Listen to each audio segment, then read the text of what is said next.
This is LBC from Global, leading Britain's conversation with James O'Brien.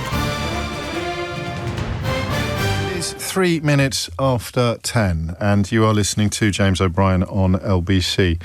And I don't have much to say, bizarrely. I like to start the show with some thoughtful comments, as you know, but I don't have any today as we mark the 20th anniversary of the terror attack on London of 7th of July 2005. I knew we were going to do this today, and I've been thinking about it all weekend and beyond, and I've got nothing interesting to say to you. I've got a lot of feelings. I vaguely remember coming into the studio in a previous building and being aware of something really serious unfolding in our town, in London. We were a London-based radio station at the time. But then my memory seems almost erased. It's as if we hit a sort of autopilot as the information started coming into the studio. Coming into the building, as journalists across the capital tried to make sense of what was going on. And I don't know if it's some sort of evolutionary protection, but you kind of just hit that zone where you are a disseminator of information. You're simply processing information. I don't know what you were doing that morning. I actually don't know, for once, where the line lies between those of us who do it for a living and those of us who don't, because you were finding out what was happening that day pretty much as soon as we were. The nature of this particular type of broadcast, and of course all of the television stations would have gone into rolling news mode almost immediately, not quite immediately. So, you know, perhaps uniquely in London, we were talking about nothing else while we knew nothing, or while we knew next to nothing. And 200,000 people evacuated from the London Underground about 2 hours from now, 20 years ago. It gives you just a simple idea. Actually, no, that was at 20 to 10, but we still didn't know what the cause was. The talk was still of power surges and unexplained or unidentified events, although there was a worker on the London Underground who had already told Control that there were bodies on the track. We did not know that at the time. It's a morning, a day, the likes of which, thankfully, London had never seen before and has never seen since. But we remember it today. We commemorate it today. 6 minutes after 10 is the time. I've got lots of archive to share with you. I've got lots of memories to share with you. We've spoken to one or two people who were caught up in it very completely, and the aftermath. I mean, the way in which people have been helped to cope with it. The stories that sometimes haven't really been told. Some we did 10 years ago. We had all of the key actors in this room, talking about what had happened. And stuff emerged then that hadn't previously been reported. And I'll remind you of some of that as well, notably perhaps Sir Ian Blair and Ken Livingstone as well, who was Mayor of London and stepped up to the plate. I think everyone agreed at the time, importantly, at a time when the call for unity and the call for calm was absolutely crucial. And the notion of what was learned from it, or whether we are now more divided than we were then, I don't know even if today is the day for examining those questions. But I think what we'll do today is share our memories, which is, no doubt mine will improve as the hour passes, and you remind me of what happened to you. The time scale is confusing. Have you ever been at an event, I suppose a funeral or something like that, where there's just so much going on that you don't really register any of it until afterwards, until you sort of start processing and trying to work stuff out? And then you've got the stuff that's going on beyond the tragedy. You're wondering about how you're going to get home, how you're going to find people, who's caught up in it, who do I know? The phone signals then were nothing like what they are now. You just have so many people for hours in a state of limbo and confusion. We'll speak to someone later who lost their mum, and there were days before it was confirmed. That's what I mean about struggling to process the enormity of it all, struggling to accurately remember the enormity of it all, because it was so unprecedented. Can I use the word vocabulary, do you think? We didn't have the vocabulary to explain what was going on. We could describe it, the words were adequate, but they didn't convey the depth, they didn't convey the scale, if you like. You could convey the moment, but not the momentousness. It was and remains an extraordinary, a horrific, an almost unbelievably horrific moment in our collective memory. I'm also conscious of 1938, which is when Orson Welles first broadcast his science fiction classic. It was a radio play originally, War of the Worlds, and a number of people listening to that in the United States of America actually thought that the world was being invaded by aliens. So we'll keep our clips relatively short, lest anybody is tuning in that moment and wonders whether they've stumbled across a live broadcast rather than an archive broadcast. But I don't think there's much you can do about that, is there? I can't ask you to tell everybody that you can see or hear at the moment that not to worry, because we're merely remembering, not reporting this morning. But I thought I'd mention that because I think we should all be conscious of it. And just to let you know what I want to do after that is talk to you, or rather I want you to talk to me.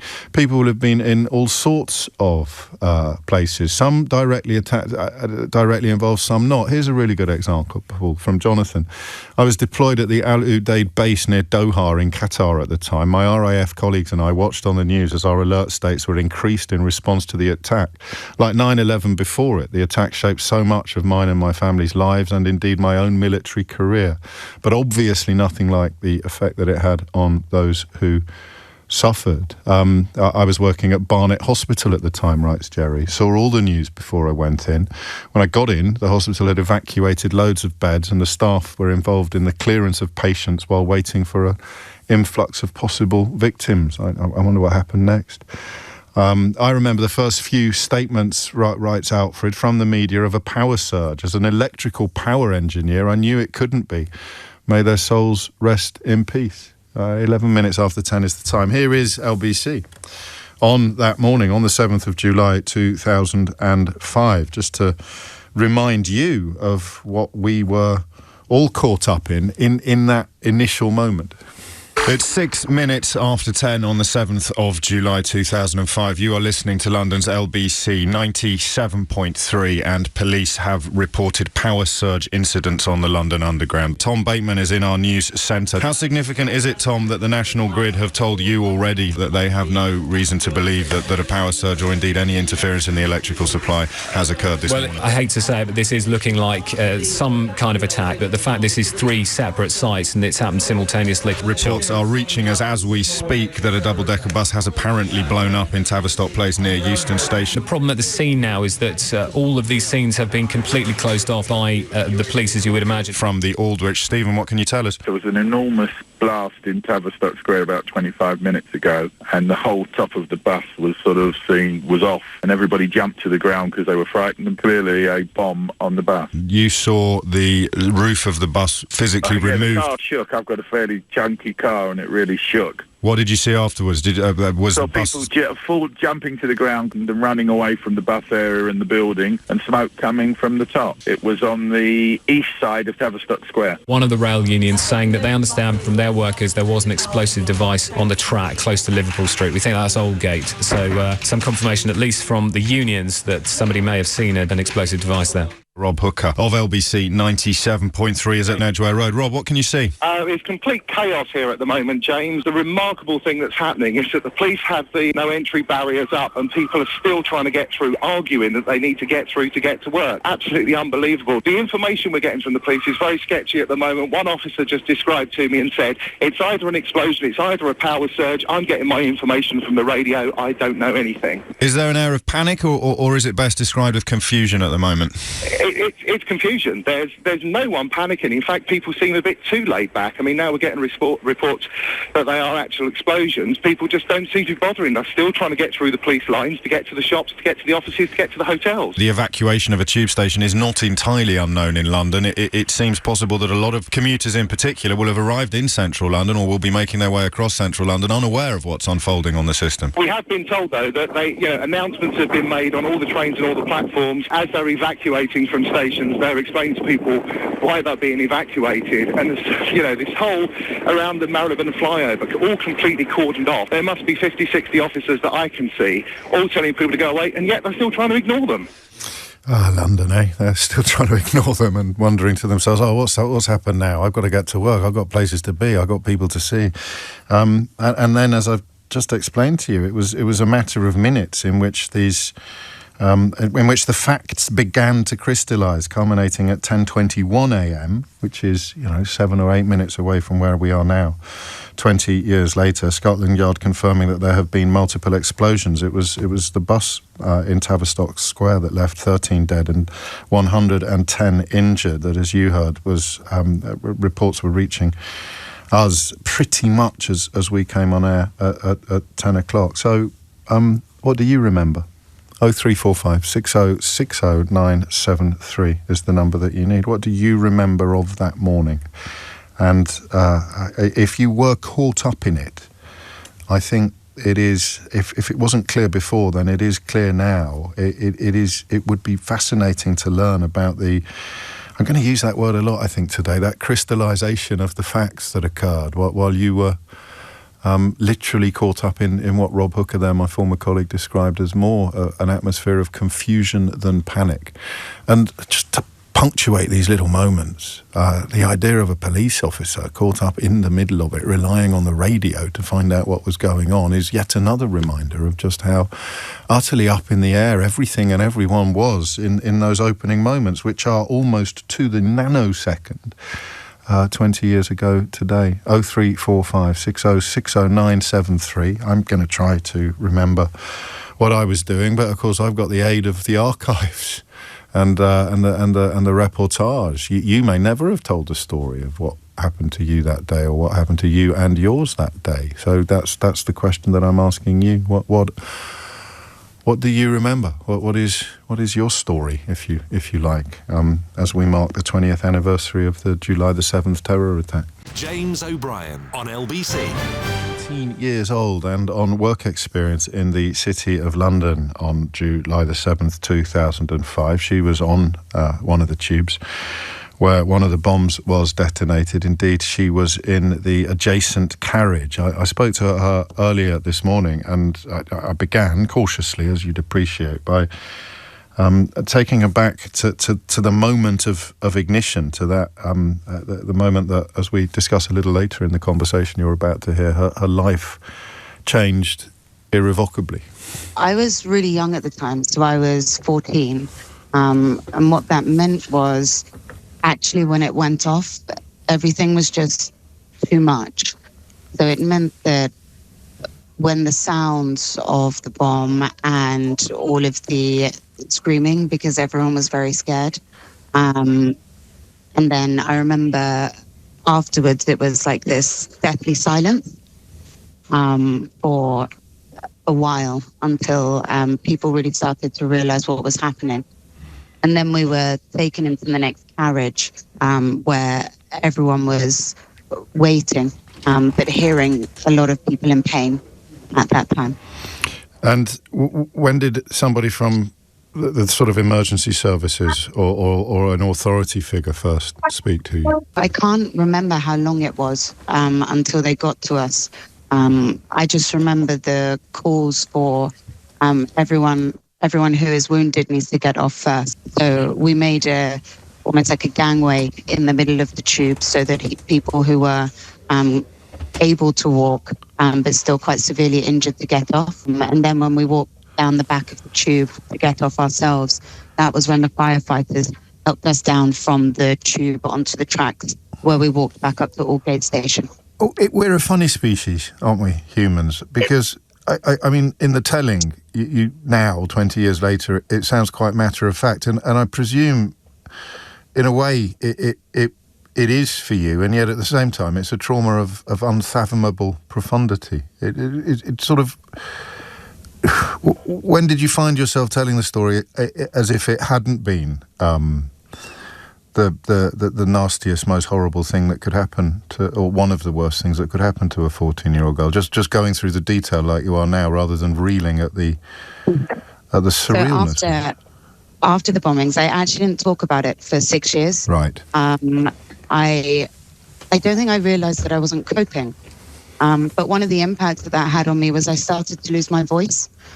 And it turns out that when you don't express your emotions, your voice starts to take on that impact. So I started talking like I had been a heavy smoker, out drinking all the time. And so it was then when I went into therapy that I then started to talk about my experience with more emotion. Because a lot of us, when we talk about our experience, it's safer to talk about the facts. It doesn't hurt as much as when we talk about all of the emotions and all of the horrible things of that day. Because the body keeps the score, whether you realise it or not. Exactly that. And I actually found that I didn't necessarily have visual flashbacks. I had kind of body flashbacks where I could be in a meeting and I could start feeling a panic attack coming on, and I'd have to find a way to leave that meeting so that people didn't know what was really going on, rightly or wrongly. And I think rightly or wrongly is probably the phrase that one would apply to survivor's guilt as well. I mean, obviously wrongly, but processing that intellectually doesn't change how it impacts upon you emotionally. Exactly that. So one of my very, I suppose, naively childish things that I kind of thought at the time was I had a rookie lifeguard qualification. And all I could think was, well, actually, maybe I could have helped someone because I had that rookie lifeguard qualification, which, looking back, it's kind of a beautiful kind of childhood thing that you would think, which is there must be some way that you can comfort someone. But actually, kind of reality is, or now I know that reality is that that wouldn't have been the case. But that still doesn't take away the pain from thinking that you could have helped. And given all of the many levels upon which this would alter who you are, how have you, in the sort of 14 years since you started working through your trauma, when do you introduce it into relationships and conversations? It's actually a very difficult thing to bring up, because quite often when you first tell people, oh, I was involved in 7/7, then actually their face takes on a shocked face naturally. But quite often it is like looking in a mirror at your own pain, because you then start to see, wow, okay, this experience was really shocking. To your point, actually, what is to me just a part of my life and who I am, to other people is still quite shocking and scary that can happen. But it's still very... It's always a little bit jarring when you're reminded of that, because that in itself is a little bit like, oh, yeah, no, I forgot that it was just as bad, because it just becomes part of your life. Of course. And forgive me if this is a crass question, but how much thought have you given to the path not taken, as it were, to where and who you'd be if you hadn't been caught up in this horror? This morning I actually went to Aldgate for the minute of silence that we do, which meant that I took exactly the same trip that I took on the day 20 years ago. But the difference was that I did exactly what you're implying. So I got off at Liverpool Street and went and grabbed myself a coffee, and then got back on the tube round to Aldgate in order to kind of see how that felt for me emotionally. And I found it was really tough. I was that person on the tube who looked an absolute mess that everyone was looking at. But it was one that for me was quite a therapeutic thing to do, to see what it would have been like to do exactly that. And if I can just briefly take you back, can you tell us about the first phone call that you made once you got out of the underground and got a signal on your phone? So it was actually at Aldgate, some of it at the time, network's much better now, but at the time when you're going up the side of the platform at Aldgate, you get signal. So my mum's phone call managed to get through to me. And she said, "Oh, Emma, I've heard there's a lot of issues going on at the moment." And I just broke down and said, "Mum, I was there. I was on the tube." It was actually afterwards when she told me what happened in her office. She was working at Liverpool Street. She said that everyone in her office just threw cash at her and said, "Get in a taxi, do whatever you need to do in order to get to her." But it was still very, very tough because at the time the networks then collapsed. So it meant that no one could get any phone calls to anyone. So all my mum knew was I was there, but she didn't know any of the details, was I injured? Where was I? How could she find me? And so for her, it was also quite difficult to walk and look for me, where we were all waiting to eventually be picked up. But it was tough because you also didn't know if someone was coming. Of course. Because the networks were down. And finally, there have been subsequent atrocities since, of course, Westminster Borough, London Bridge. Is the system in place to help people caught up in the way that you were better than it was 20 years ago? We're better now at acknowledging mental health. Back then, mental health was a thing, but it wasn't a thing. So we're better at acknowledging that, but still today the services aren't good enough for people who are struggling after terrorist attacks. Quite often they are good to a certain point, but they don't really have the long-term care that people typically need. Normally you get a lot of focus at the start when there's a lot of media focus, when there's a lot of hot topic, unfortunately. But then after that you tend to see support die down. But there are some charities out there that really help with these types of scenarios. But I'd still say that we're not quite good enough. We're not quite good enough, but we are better. Extraordinary memories there of being in the train carriage next to the ignited bomb. Emma, speaking of losing her voice, which was something I only discovered this morning, and finding that the body, the physical response to the mental trauma is something that will unfold years and years after the event. It's extraordinary, the memories that this anniversary brings back. Mark writes, "My friend Miriam Hyman was blown up on the bus. I was working in the city at the time and was thankfully running late. I remember Brixton Station was closed, so I gave up and went to the movies. Started getting loads of messages from friends near and far asking if I was okay. When I saw photos of Miriam on Sky News, I couldn't believe it. I've lost parents and a friend in the past, but to have someone taken away by cold-blooded murder is the strangest feeling. Miriam's memory lives on. She was bright, bubbly and full of energy. She was all for peace and love, but would have been heartbroken 20 years later that all the same problems have only got worse. Miriam was denied her life by terrorists. The sheer terror of seeing someone you know's picture on constant rolling news will never leave me." And actually, Mark, you're right. It's so much of what we are remembering today will be things that you can't fully express unless you've actually been through them yourself. This is from Carol. "I was a head teacher at a primary school 5 minutes from Aldgate East Station. We had a governor's meeting scheduled for that day at 8:30. Some key governors had not arrived, which was unusual.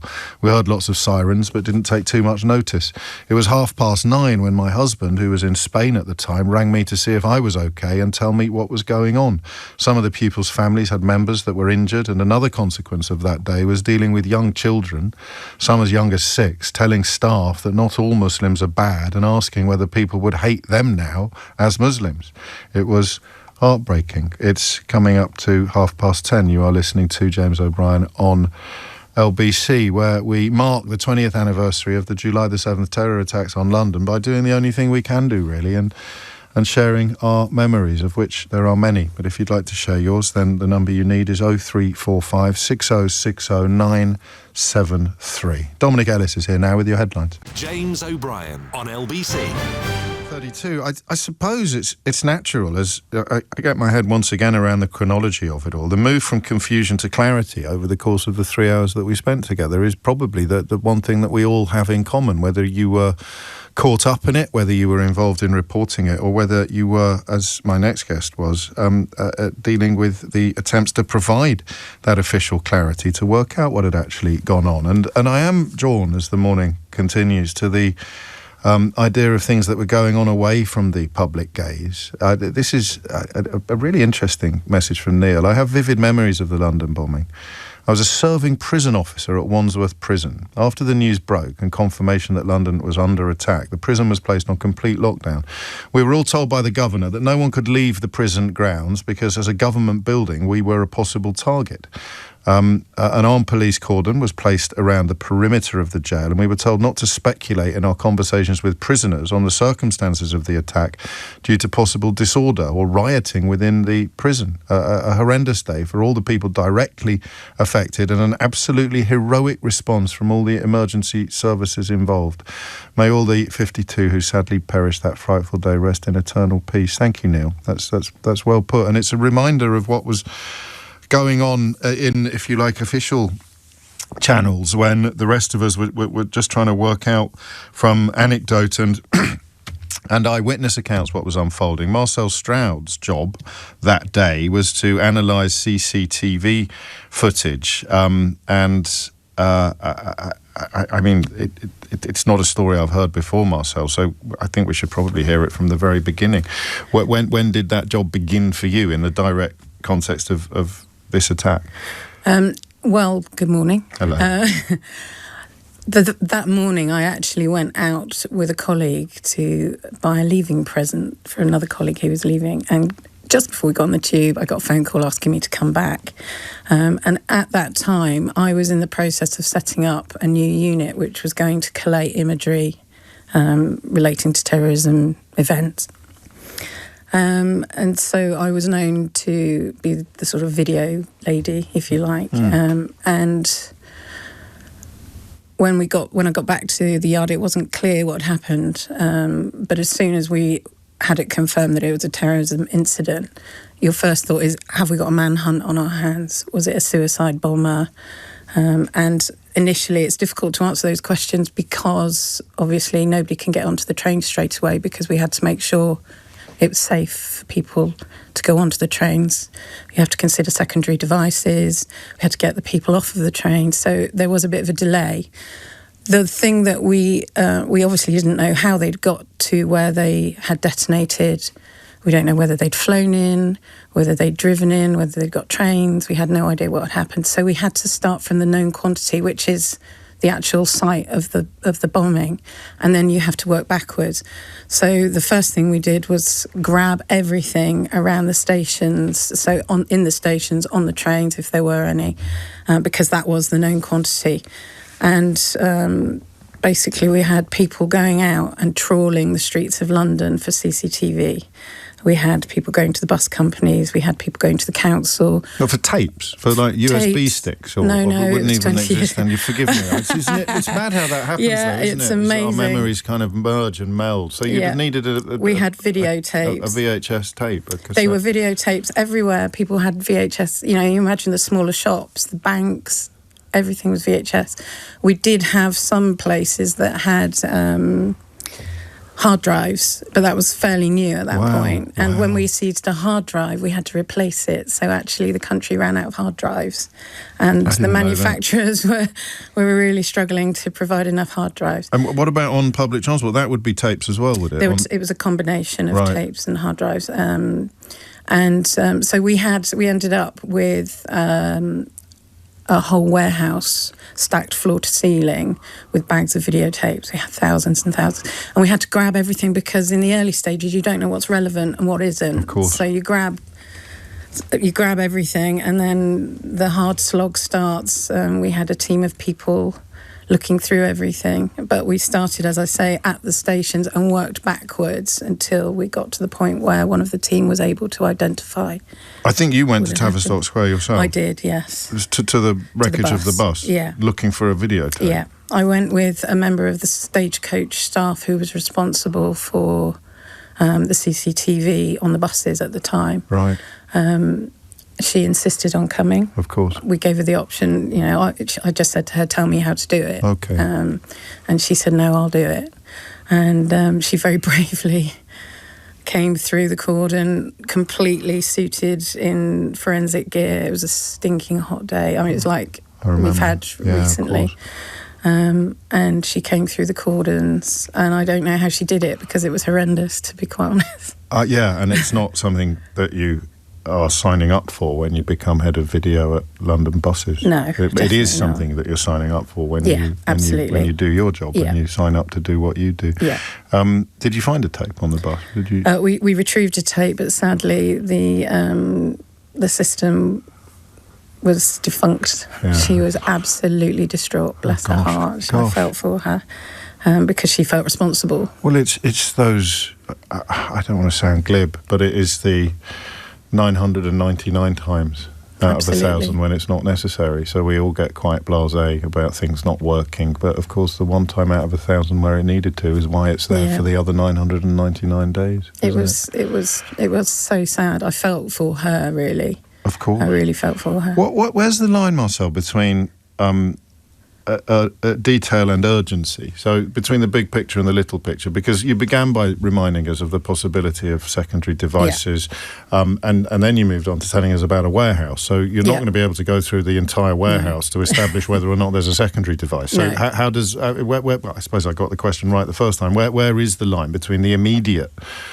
urgent job and then the big picture job? Well, obviously the most immediate thing is public safety. Yes. And the secondary devices, there would have been officers, trained bomb squad officers, obviously. So by the time you got to the bus, they were confident? Oh, I went to the bus the following day. Yeah.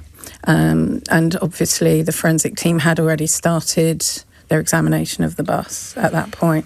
But the urgency is obviously public safety, and we needed to know who had done this. Yes. And in the first instance, I mean, I was in constant contact with the forensic teams by phone because we needed to know, and it became apparent because of the injuries of some of the people at the scenes that it was actually suicide bombing. And at that point, we knew we didn't have a manhunt on our hands, but equally we didn't know if there was a wider network. So I needed to know things like, obviously there were rucksacks involved. The rucksacks were all the same, and I got scene photos from the forensic officers with the remaining bits of the rucksacks in the photo, so that I could then tell the teams that were looking at the video what they were looking for, because we still hadn't identified them. But if we knew what the rucksacks looked like and we knew there were 4 people, we had clues about what we were looking for. Had you ever seen anything like that before, like that bus the day after the... Actually at a bomb scene. No, that was my first time at a bomb scene. And it was, it wasn't pleasant. So, given what you've just said, the picture of what had happened started to emerge quite quickly. Once the forensic teams had gotten on board, the teams were amazing. On the counter-terrorism command, the expertise was massive, and the forensic teams, I think they were world-leading, to be honest, because in this country we've been dealing with that sort of thing a lot longer than other countries, because we've obviously had historically an Irish issue to deal with, and so the guys were absolutely amazing, and it was just keep in contact, let us know what we need to know in order to find them on video. And when is that job over, given that we, as you say, you established quite quickly that the attacks had been suicide attacks, the fear of a wider network or something like that then becomes an urgent priority, but probably shortly after public safety. When I mean, it's 20 years later now, so we must have passed the point when you could all sort of go, job done. But I've got no idea when that point would have been. To be honest, or not, maybe not. No, it takes a long time, because once you've dealt with the immediate scenes, you then have to look at networks. But what we also did, once the guys had been, we tracked backwards from the scenes, we obviously found them all together when they met together in the car park at the railway station. What feeling do you get at moments like that? Is it? I mean, because it's a bit like looking for a needle in a haystack, except with the knowledge that you would find the needle eventually. Yeah, it takes time sometimes. And no triumphalism involved, because their mission had, in their eyes, their sick worldview had succeeded. Yeah, it was. I mean, for me, and I know for probably the whole counter-terrorism team, it's about doing your best for those that were injured and died. Everybody, and I know the forensics officers, especially the guys down in the tunnels, they really, really care. I know people care, and I know it sounds ridiculous, but I know several of them that actually, when they're dealing with things like that, they're actually talking to the deceased while they're in situ. Oh my gosh. And they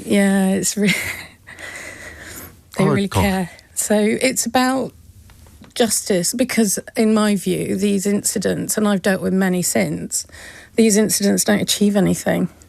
They just do not achieve anything. Nothing is gained except pain, really. The desire to divide. Yeah, but they don't. Not achieved. They don't achieve anything, because communities come together, and London was amazing immediately afterwards. Were you surprised by that? No. Nor was I, actually. I mean, all. people made almost a point of getting back on public transport as quickly as possible. It would be quite hard to explain that in a sort of objective, algorithm-based world, wouldn't it? It would. It's why it felt important to do that. Yeah, it was amazing. And I know it's a bit cheesy to say, but, the Blitz spirit, it felt like that. I mean, I had to walk home at one point because there was no transport, and people were just walking quietly. And that was the thing for me. I just found it odd that it was quiet and people were just calmly walking home. Yes. Yes. It was amazing. Can I take you back to that notion of justice, if I may, because that's really interesting. The idea that normally you would high-five each other because you'd got the so-and-so. That had been taken away from you, but the engine is still very, very powerful. You want to be able to tell almost the memories of the dead, not just the families of the dead, but this is why what you just said about people talking to. It's really important. You just want to have the full story told, and that's what drives you and your colleagues in times like this. I mean, obviously, from a police aspect, you've got all the official stuff to do, but 52 people died. We're all human, and they deserve for us to do the best we can for them. And I'm so proud of the team that I was involved with, but I'm so proud of the Counter-Terrorism Command at the time. They did a phenomenal job. Everybody, even the staff, the security staff at the building, the cooks and the cleaners, everybody was doing things they don't usually do, and everybody was pitching in, and I'm just really proud of everybody. It was a phenomenal job. Just a word, if I may, on this department that you were in the process of setting up, because it would have become...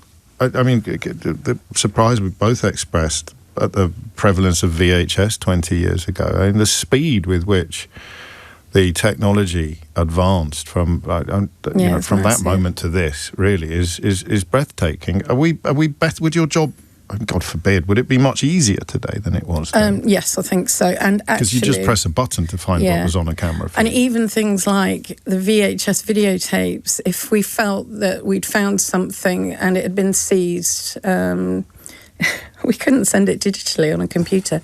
I'd set up a system whereby our traffic motorcyclists were blue lighting backwards and forwards between different police buildings. No way. Yeah, carrying videotapes in their panniers. Yeah. So, and they were amazing as well. And this is what I mean, everybody was doing stuff that was above and beyond. And because in all the emergency services, I've spoken to lots of healthcare professionals who were, off shift and just tried to fight their way to work, or who were due to leave and didn't even cross their mind that they were going to go home, and just, all shoulders to the wheel.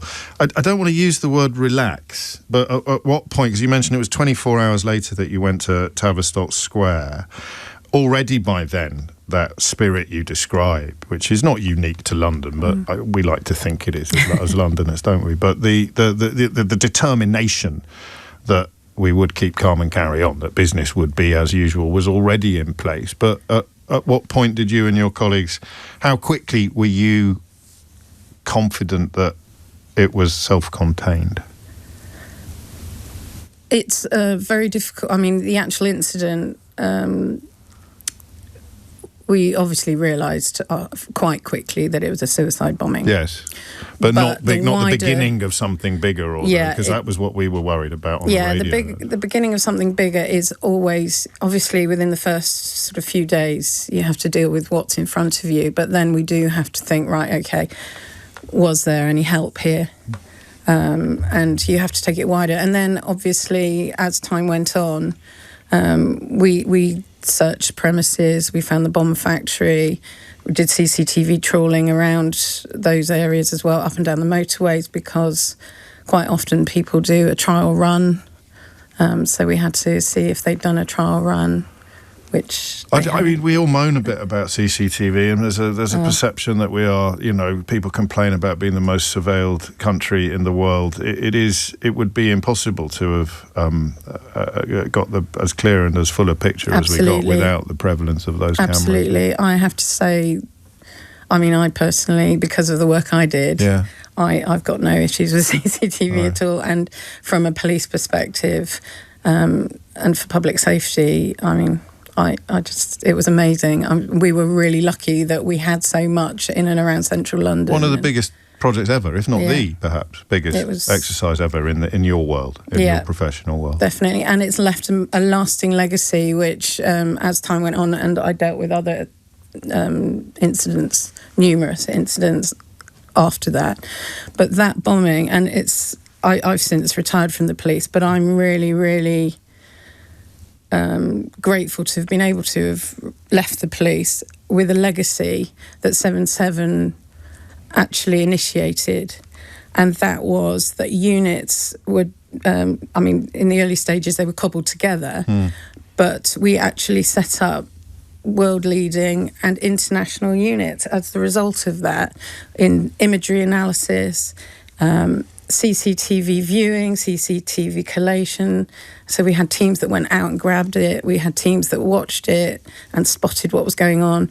I was coordinating, where people were going to go next, because if our bombers disappeared from anywhere, we had to see whether they got in a taxi or on a bus. But there are these units now, and it happened across the board through counter-terrorism policing, and I'm sure it happened in the medical world as well as a response to this. Things that came out of 7/7 from a positive perspective, if there is one, is a lasting legacy that everything improved.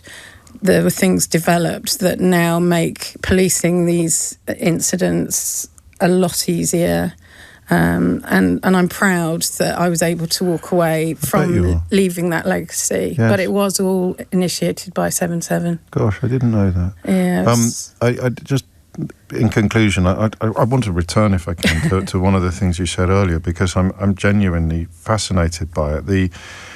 The sense of mission is not in any way diminished by the knowledge that the targets are already dead. No, not at all. I just would never have known that. Everybody As soon as you cares. said it, it makes perfect sense, but it would never have occurred to me that it's not about, what a lot of coppers call themselves thief catchers or whatever. It's not about that in this case. No. It's about something much deeper, much more human. And in the Counter-Terrorism Command, we dealt with all sorts of other things like mass body recovery, if the Bali, the tsunamis, because they were experts in that kind of thing. And everybody, without question, just really cared about doing their best for those poor people and their families. And, And I'm really proud of that. Thank you for that and for coming to talk to us today. Thank you. Marcel Stroud. Take care. Thank you. It's 10:51. James O'Brien on LBC. It is 10:55 and you're listening to James O'Brien on LBC. A lot of love and admiration coming in for Marcel. I wondered whether that would be one of the directions that today went for us. What would you call people who are one step back from the front line? I don't know. The second line? I mean, it is the idea that the impact immediately began to ripple through the world's populated by people who run towards danger, or I suppose run towards the immediate aftermath of danger, while the rest of us run away. Although it was quite heartening, wasn't it, to hear Marcel describing the studied calmness with which we sought as a city to greet this tragedy, and later as an entire country. And, you know, speaking of the country, we were supposed to be celebrating. Can you remember why? I honestly thought, as I got up that morning, that I was wondering how much of the show can we actually dedicate to celebrating the fact that we will be hosting the Olympics in a few years' time. That had been announced, I think, the previous day. It's why the Mayor of London, Ken Livingstone, was not in London. He was there leading or playing a crucial role in the bid for the 2012 Olympics, where, of course, we prevailed. So we went from celebration to, horror in the blink of an eye that morning. And it is the chaos that is, for many of us, the abiding memory. Here's the then head of the Met, Sir Ian, now Lord Blair, describing precisely that on this show in 2015 when we marked the 10th anniversary. You look at that bus and there isn't anything else, is there? And the leap to link that to the 3 explosions underground? It's almost immediate. People are coming into my office and explaining what they think is happening. And at that point, as I was later to say on air, you know, a long-prepared and well-rehearsed plan was swinging into action with the help of people like Mike, but also with the fire brigade, with the ambulance service, with the British Transport Police, and so on. And who is in overall charge of all of that? I am. So you are effectively in a position to veto or accelerate the attendance of the emergency services, you know? I don't think it's quite possible to say that, James. I mean, the fact is that because the system is so well trained and planned, actually they're starting to operate immediately about what's happening. Is that a comfort to you when you find yourself at the helm of something like this, the notion of the machine being so well oiled? Well, I think so. I think it's a huge comfort, because actually if it wasn't, if we had to go from a complete standing start, then I think that would be a disastrous failure. So there's never panic stations, so to speak? No, not at the top of the organisation, but on the people, you know, on the street who are, are there when the bus blows up. There's a police sergeant at the top of the street. He stops the bus and then directs it down Tavistock Place, because it's got lost with all the road closures and so on. And he turns around, the next thing that happens is it blows up. And there's a traffic inspector on his motorbike who's just behind the bus when it blows up. I mean, these people are, you know, they're incredibly brave. Graham Cross was the sergeant, Mark Perry was the inspector, and they are on the radio saying, we have a major incident. And that's when everything starts to play.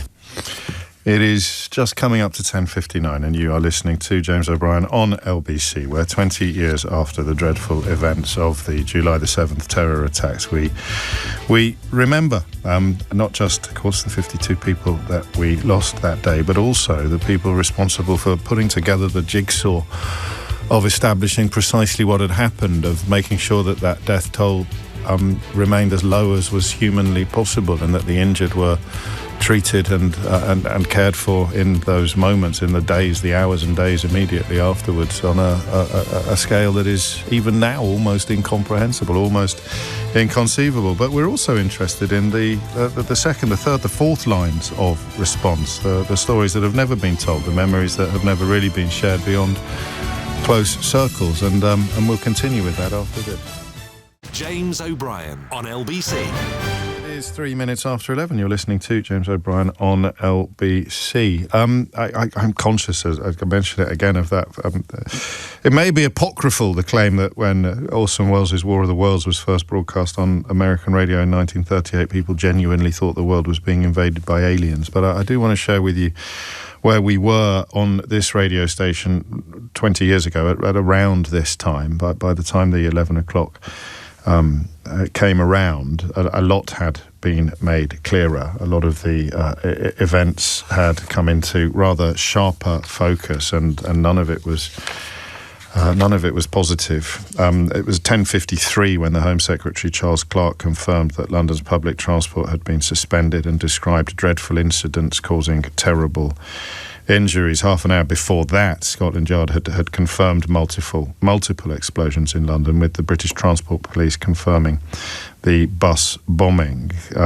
Because of, and wasn't it fascinating on one level for Marcello to remind us about the technology that was available at the time compared to what we take for granted now?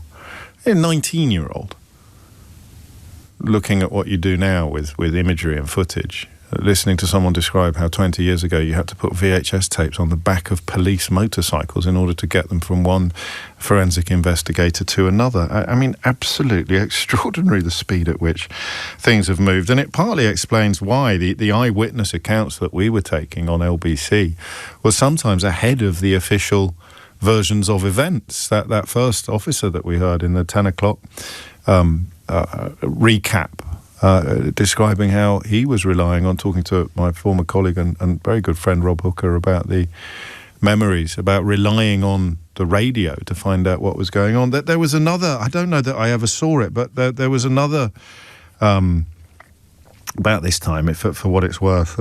I think the boss came into the studio and said, "Can you stay on air for another hour?" To which I don't think there was ever much doubt about what my response would be. And as in an hour in addition to what I was supposed to be doing. But I did receive a couple of messages saying that the gantries on the M25 or the gantries on the roads outside London said something like, "London is closed, turn on your radio." Which is, I mention it only to just drive home that observation about technology being different enough at the time to mean that what was being told to us was sometimes ahead of what was official. It would all be internet-based now, I think. It would all, well, not all, because we'd still be here doing our best. God forbid anything similar should ever happen, but social media didn't exist 20 years ago. Another reminder of just how fast the change has been. God only knows what social media would be doing with this. And today's not the day. I'm not sure what day would be the right day to reflect upon whether we find ourselves in worse or better shape as a cohesive community, as a nation, but I don't know whether or not people might respond to the events that we witnessed 20 years ago by committing their own acts of terror on hotels full of asylum seekers, for example, because they were misinformed by public figures on social media that the events, even if they were accurately described, could never justify another act of terror. But I don't know, there's a slightly grim sense that we might have gone backwards, despite the comments at the time about cohesion, despite the King's comments today about the importance of community, the importance of unity. And we'll hear a little more from the 10-year show, the 10-year anniversary show later in this hour. But first, here is a little reminder, I stress, in case you've just turned on your radio. First of all, Matt in Northampton managing to raise a smile. It's nice to hear that you're still interrupting people 20 years later, James, even the head of the Metropolitan Police. That was only 10 years ago, actually, Matt. I like to think some things in life are constant. But here is a little reminder of what we were broadcasting 20 years ago today on what was then London's LBC 97.3 FM. Available on DAB Digital Radio. London's LBC 97.3. LBC's Amanda Walker is in the city. Amanda, what can you see? There's a real sort of feeling of bemusement amongst people. They don't know what's going on. The first that they heard was that there'd been some kind of power surge that had caused explosions. And of course now, and that's, coming from police who are shouting it out in the street, that there has been several bomb explosions. And in terms of people who've been directly affected by this, they fall into two groups, really. The people who were injured on the actual trains when the explosions happened, they have all now been taken to hospital. An army of ambulances came here to Liverpool Street and took them away. The rest of the people who aren't injured are literally just sort of walking around. They've got black faces from the soot from the explosion. Some of them very, very upset, completely shocked and bemused as to what has actually happened. And I asked one of them what it was like inside the carriage, and she told me that it was just an unbelievable situation. A loud explosion, the windows smashed, broken glass everywhere, the doors flew open, even the tracks were damaged. She said that it was just such a massive explosion, people lying on the floor, injuries, head injuries, blood everywhere. She said it was an absolutely horrible situation. Rob Hooker is on the scene for LBC. I'm at Edgware Road, James, and I've just been speaking to someone who's just been released from the triage unit in the Metropole Hotel. His name is Travis Banco. He's a 24-year-old insurance salesman. He got on the train that had the explosion on it at Edgware Road. He was in the first carriage. He told me that the explosion happened in the second carriage. He said there was some mild panic. Everyone rushed themselves up and down, and in his words were, we checked, we all had our limbs, everyone seemed fine. So we just sat there waiting for information. He said that the mood amongst the passengers was actually fairly calm, and it wasn't until they actually got out of the underground station into daylight when it kind of dawned on them, he said, what had actually happened. The mention there of the explosive device apparently being in the second carriage. Do we know, did your witness believe it to be in the carriage or on the track outside? He didn't say. He said he wasn't sure of that. We've not been able to get any confirmation from the officers on the ground here, but he said the explosion went off in the second carriages and blew out the windows at the back of the first carriage. So his understanding was it was quite close to the front of the second carriage. But apart from that, he said when he got on the train, was there anything strange in the carriage? Was anything looking suspicious? And he said, no, it was a normal journey to work for me. The words power surge haven't been heard for about an hour, Rob. Absolutely. We know what's going on here. It is London's turn, if you like, to suffer the sort of attack that Madrid, of course, was the last European city to endure. That was archive footage from 20 years ago today, as we continue to mark the 20th anniversary of the July the 7th terror attacks.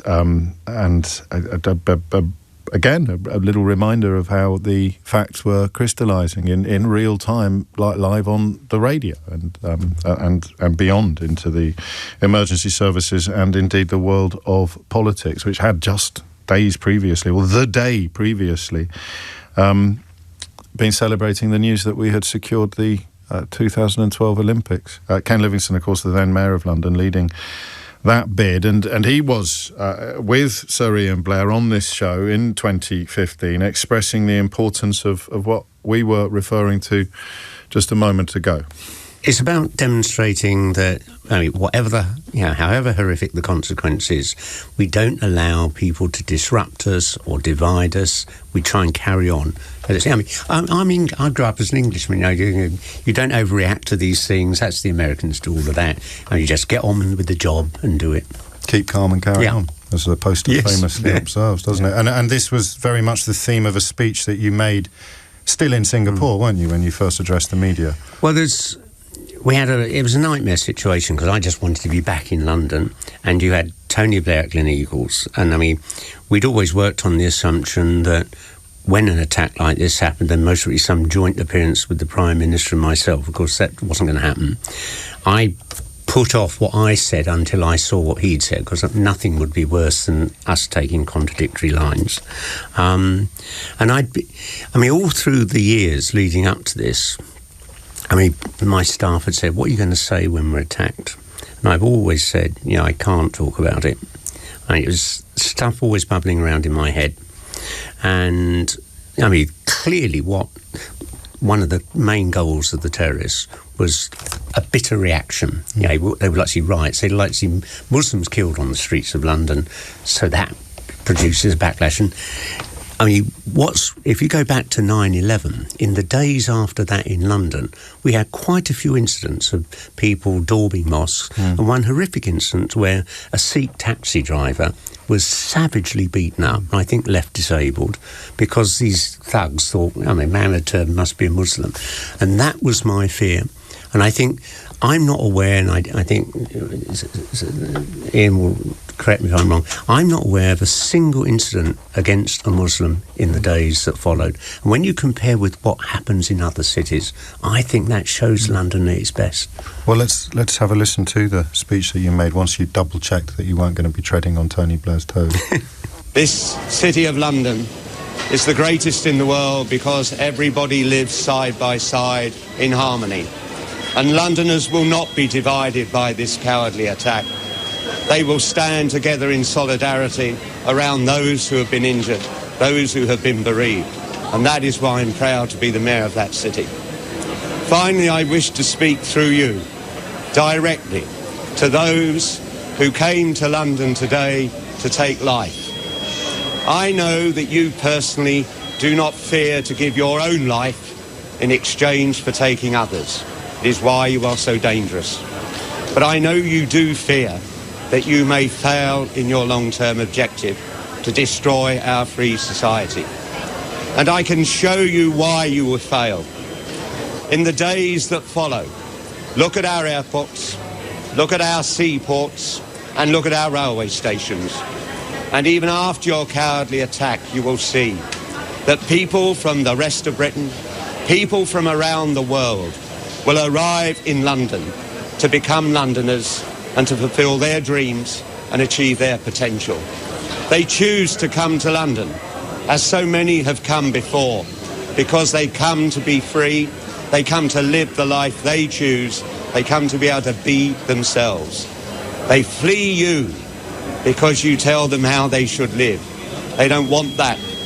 And nothing you do, however many of us you kill, will stop that flight to our cities, where freedom is strong and where people can live in harmony with one another.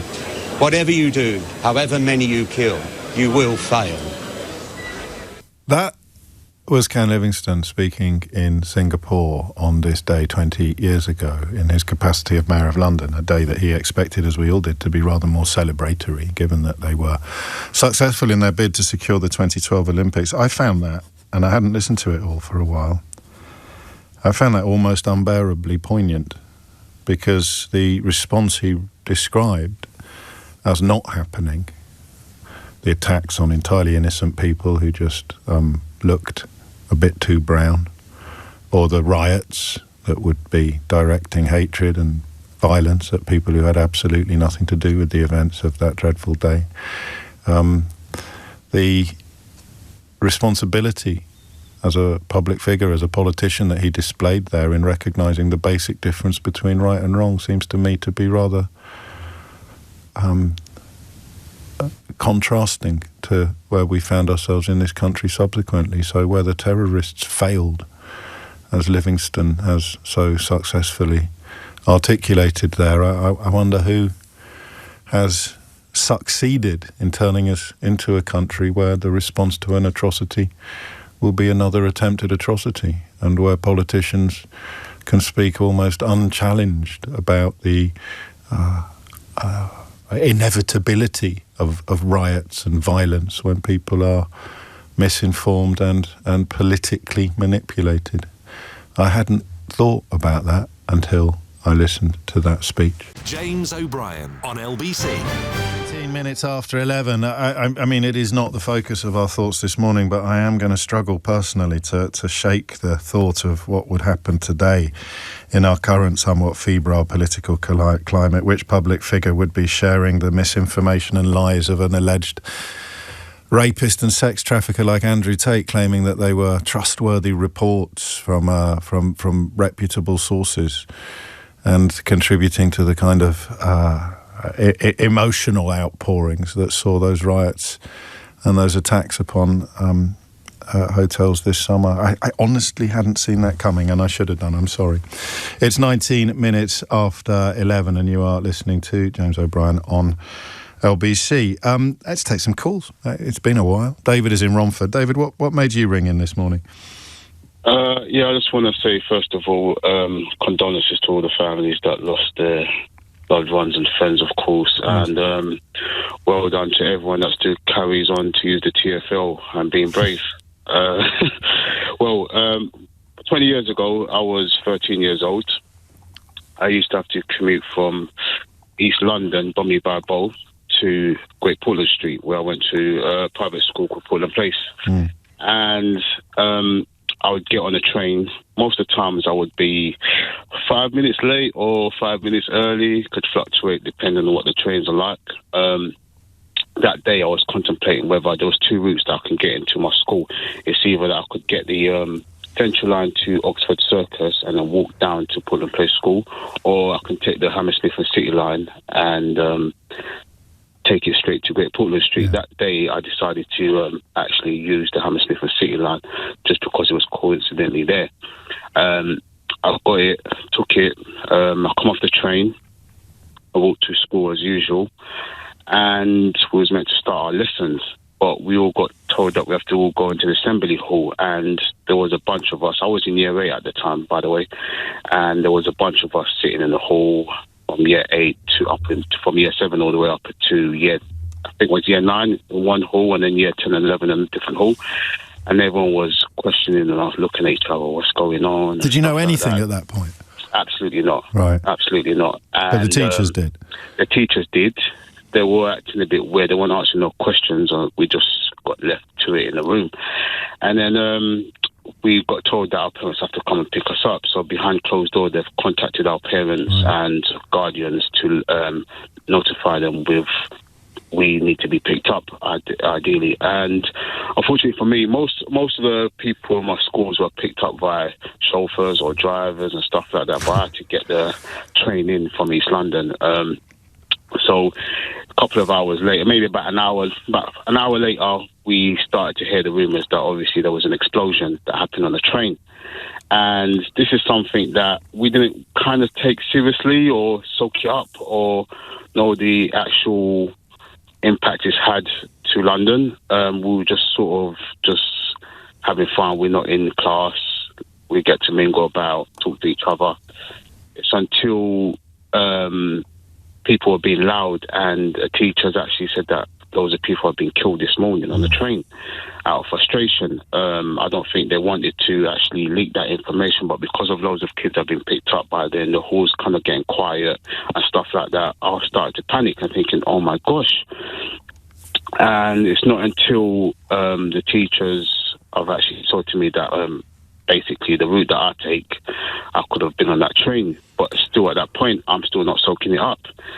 And I'm just thinking to myself, my mum has to come get me. How's she going to come get me? Because there's been loads of explosions, been loads of bombs going on, etc. How's she going to come get me? Because at the time, she didn't drive. She just had to get, I don't know, to this day, honestly, James, I ain't spoke about this situation so vividly until to this day. And she's come to Oxford, my school, I don't know how, but all I was thinking is, Mum, please get to me. I hope you're okay. I was the actual last one in the actual assembly hall because, like I said to you, most people had fancy drivers and stuff like that. And out of the year 7 to year 9, I was the only child left in there. And my mum got to me, I think it was 12 o'clock, 1-ish. Yeah. She managed to walk to me from her work, which was at Myland at the time. And we had to get back to East London, and we didn't know how we was going to get to East London. But my mum, when I saw my mum, I was over the moon. I was almost in tears, but I wasn't in tears. When did you clock when did you clock the sliding door moment properly? When did you properly register the knowledge? When the teacher got frustrated and said people have died, and then the teacher quietly told me and said to me that that's the route that I usually take into school. How did I get into school? And I said that I took the Hammersmith and City Line today. And that's when he actually got to me that I could have been on that train, because I think it started from, my school started at 8:45. So like I said to you, I'm either 5 minutes early or 5 minutes late. And obviously, if I was 5 minutes late, I could have been on one of the trains because I think the attack actually started at 8:49, if I can remember. That's exactly right, yes. It is. Yeah, it was about 8:49. So when I was just, What did school do the next day, or when you went back in? We was finished for school. That was it. Okay. There was no more school because we was obviously private. We finished usually about a week. So it was the summer holidays. They just called them a bit early. Yeah, we usually close up early. They didn't try and explain it all to you the next day or anything like that. They explained it to our parents, and our parents just said that we don't have to go back to school. And obviously, you're hearing, oh wow, at that time, I was still going through the trauma of having to walk back all the way back to East London from Great Portland Street. Yeah, no public transport running. No public. I remember the sort of the route that we took. We went down all the way to walked down to the BBC, and then from the BBC we got to Trafalgar Square. And then from Trafalgar Square, we walked all the way down the embankment. And we got to Aldgate, and when we got to Aldgate, that's when I was like, wow. But then my mum told me that there was actually a bomb happening in Aldgate as well.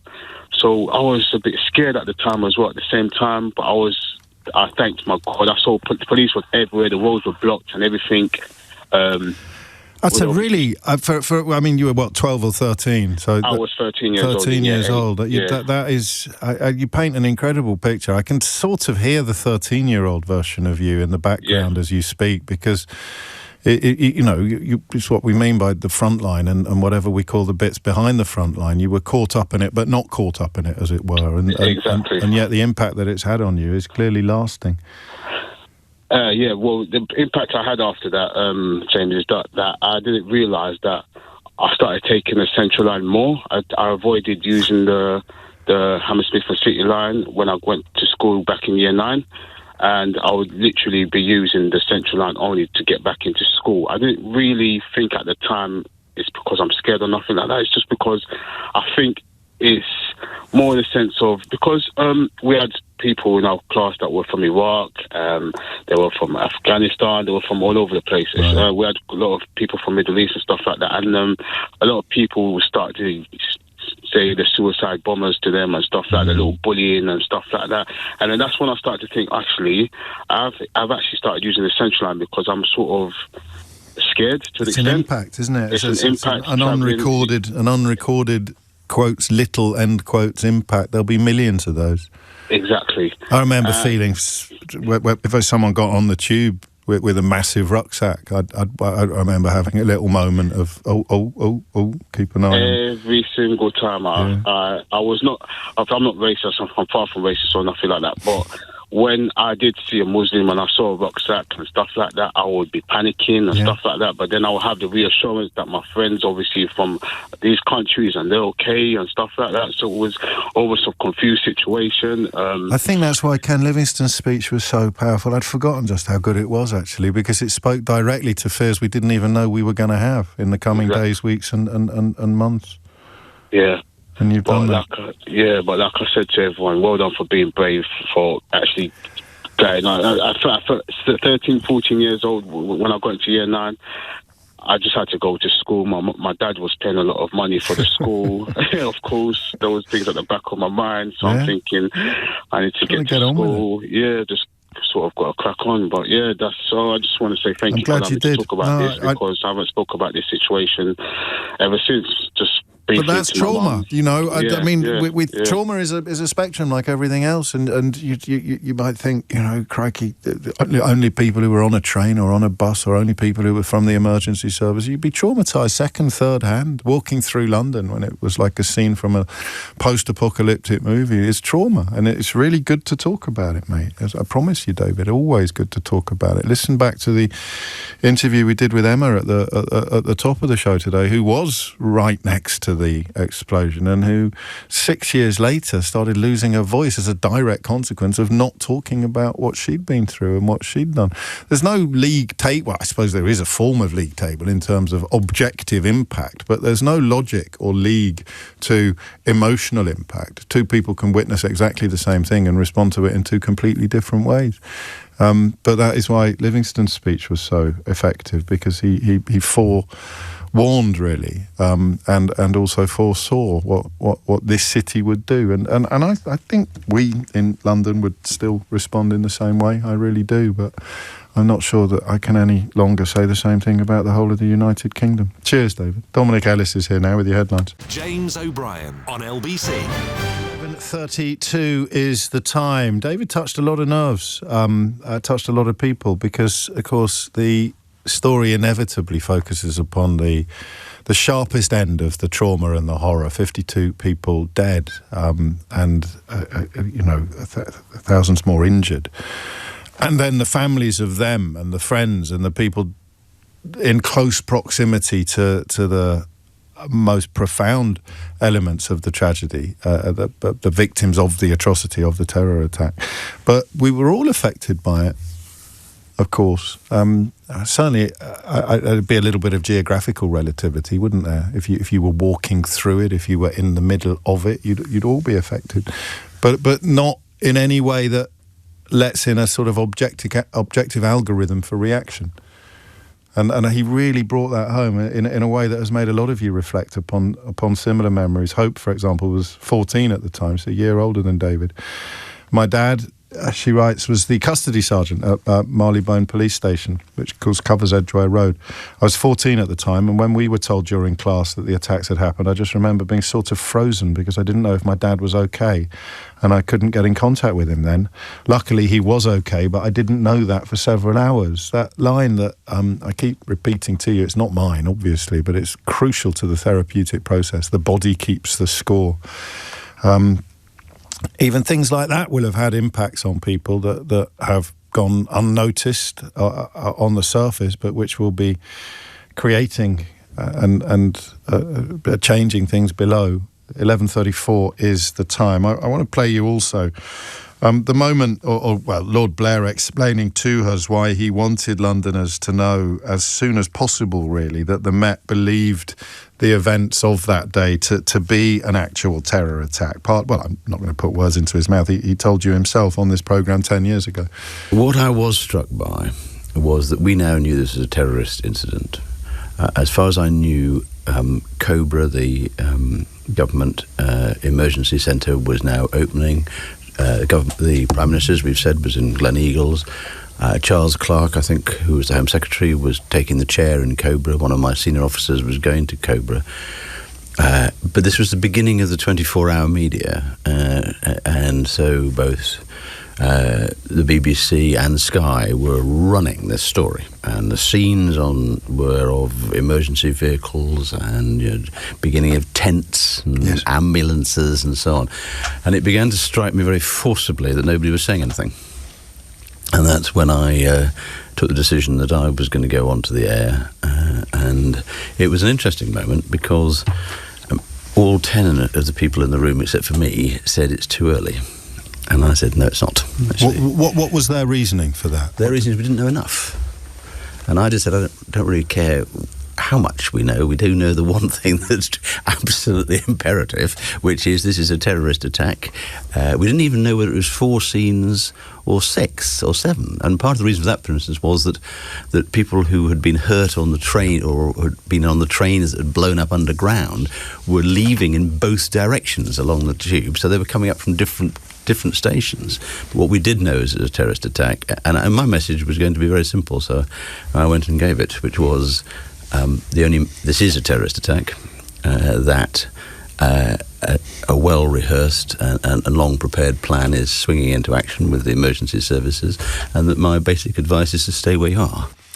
11:36 is the time, which, of course, for many people was easier said than done. But it was a remarkable, actually, collection of people that day 10 years ago when we reflected or spent time with the people who had been responsible for how this city responded. The mayor, as we've heard, leading the sort of rhetorical response, the Commissioner of the Metropolitan Police leading the operational police, and also the fellow who was in charge of London Underground at the time describing to us what of course his staff had to do. Mike Brown, the CCO of TfL, describing what his staff had to do and how they we're dealing with the aftermath. And that's precisely what I mean about, sorry to labour this point, but you know what I'm like when something strikes me fresh on the programme. Like I need to get it clear in my own head while we're still live. The different layers of impact. So, you know, the people in charge of the police response.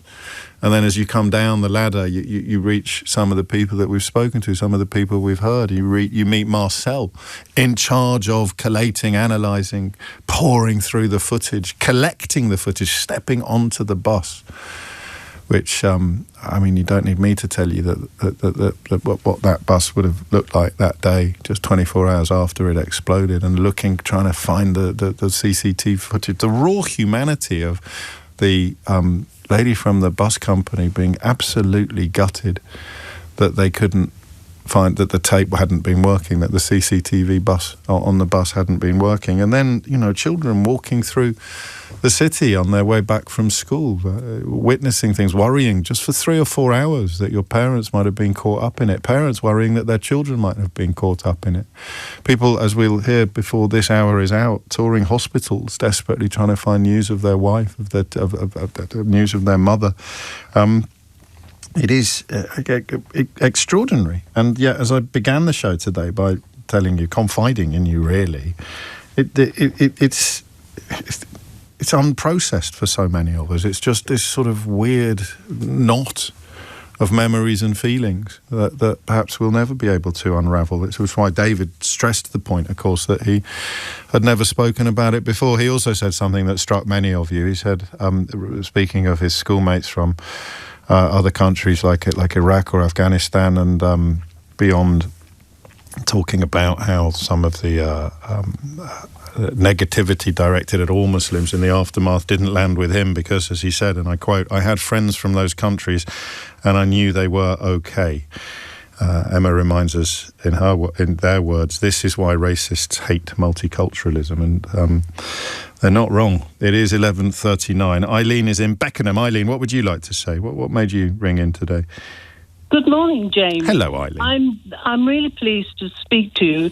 I am retired now, but 20 years ago, I worked just north of King's Cross, York Way, yes, at the head office of the Salvation Army. Gosh. And the Salvation Army headquarters were involved. I think you know that legislation has it that if there are 6 fire tenders at an accident or something, we are obliged to send an emergency vehicle. I had no idea. Every day's a school day, Eileen. You're very kind to think I would know that, but I didn't, so thank you. Yes, so we are classed as one of the emergency services. And for quite a few months, the emergency services had been having rehearsals and meetings after a dreadful gas attack in Japan on the underground. Oh, yes. And they thought that maybe that would be the next sort of accident that would happen, terrorist accident in London. So they were all in rehearsals, and the army are expected to be there. And I got a call. I worked in just north of King's Cross in York Way, and I got a call to say there'd been this huge surge. Could we send a vehicle? The next few minutes later, I got a call saying, no, sorry, it is a bomb. Wow. So can you get things in underway? Yes.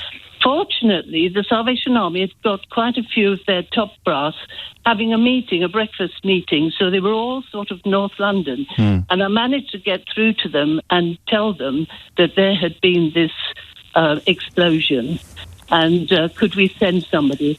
It's not just an emergency vehicle giving out hot drinks and coffees and things, but it's also, we have counsellors on board. Right. And I was asked if I could arrange... No, going back to the meetings, yes. They had decided what they would be doing in an emergency, but they couldn't decide where to put a mortuary. And that was the only thing that they hadn't sort of discussed. Lord. And when all this happened, they decided they'd have the mortuary put in Lincoln's Inn Fields. Yes. And so they said, could I arrange for counsellors every day? from 8 o'clock in the morning till 2, and then 1 o'clock in the afternoon till 8 at night. A man and a lady. And so we had to do that for weeks. And I don't know if the public know, but that the mortuary was there for about 3 months. And people were having to go and look through body parts to see if it was their loved ones. Oh, Lord! So the counsellors were there for them, yes. as yes. For the people who were. Oh, that's terrible. How did you cope with it personally? Do you know? I think when you're doing things, it's all on the hand. You sort of just do it. It's sort of functional. Autopilot. Yes. The other thing was we had some people coming down for a meeting, and they were late. So they missed the bus, and they got a cab that followed the bus. And, of course, when it got to Tavistock Square, it blew up. And opposite, there was a hotel, and they just happened to be having a medical council. So there were lots of medical people, doctors and things, because I had a friend there having breakfast when they saw this happen. So they managed to get medical people rush out to try and help on the spot. That rings a bell, actually. Oddly, now you come to mention it, but it just reminds us, doesn't it, how many disparate strands there are to our memories of that day, and a timely reminder, a helpful reminder of the role, or not even a reminder for me, a revelation of the role that the Salvation Army plays on days like that, and how they are part of the process of preparing for them. That's the other thing that you don't know about unless you're involved in it, the effort that goes in to preparing for these. It's why I find my thoughts, a bit when Marcello was in the studio as well, my thoughts turned a bit to our friend Lucy Easthope, the emergency responder, who I think was on Desert Island Discs this weekend, but I haven't listened to it yet. And the way that she so effectively, like Eileen, describes the importance of preparation and reaction to the kind of events that the rest of us prefer to see as unimaginable or unthinkable. Without the people thinking about it and imagining it, then responses would be immeasurably worse to what they are when these events actually happen, when they actually unfold. It's coming up to 11:45. You're listening to James O'Brien on LBC, the memorial service underway at St Paul's Cathedral as the commemoration of the 20th anniversary of the July the 7th attacks upon London continues. James O'Brien on LBC. 11:48 is the time. I didn't know that teenagers, or people who were teenagers 20 years ago on July the 7th would not dominate, but they'd certainly become quite prominent in today's commemorations, today's anniversary, and it's quite fitting in a way. And that theme continues now because Azuma Wundowa was 16 years old on that day, and on that day she lost her mother, who was on that bus in Tavistock Square that provided the first absolutely concrete evidence of a terror attack. And I spoke to Azuma late last week because, as we speak, she'll be in St Paul's for the memorial service. And I began by asking her to take us back to the moment she discovered that her mum had died. It was really fragmented finding out, so bear with me as I kind of try and track you through that journey. But that first night she hadn't come home. It was really unusual for us to have not heard from her or for her to have not returned home. And so we got to probably about 8 p.m. and my dad was quite concerned and was like, look, I'm going to go looking for your mum. And at that point, I think that was the first point we realised she was missing rather than dead. He went to hospitals, as many other bereaved families will tell you, went to hospitals, went looking around at lists, took her photo around, didn't locate her. A few days later, we're kind of very worried, but still no big kind of information to say that she's dead. We're not sure if she's unconscious somewhere or, we just haven't located where she might be in London. And then it was reported on the news that my mum was one of 2 that were confirmed as dead. Oh. So that was the kind of first time the family kind of found out. And then, the police came and confirmed after that point. So, the first time we found out was quite horrifying for us and our family across the world. Over the television?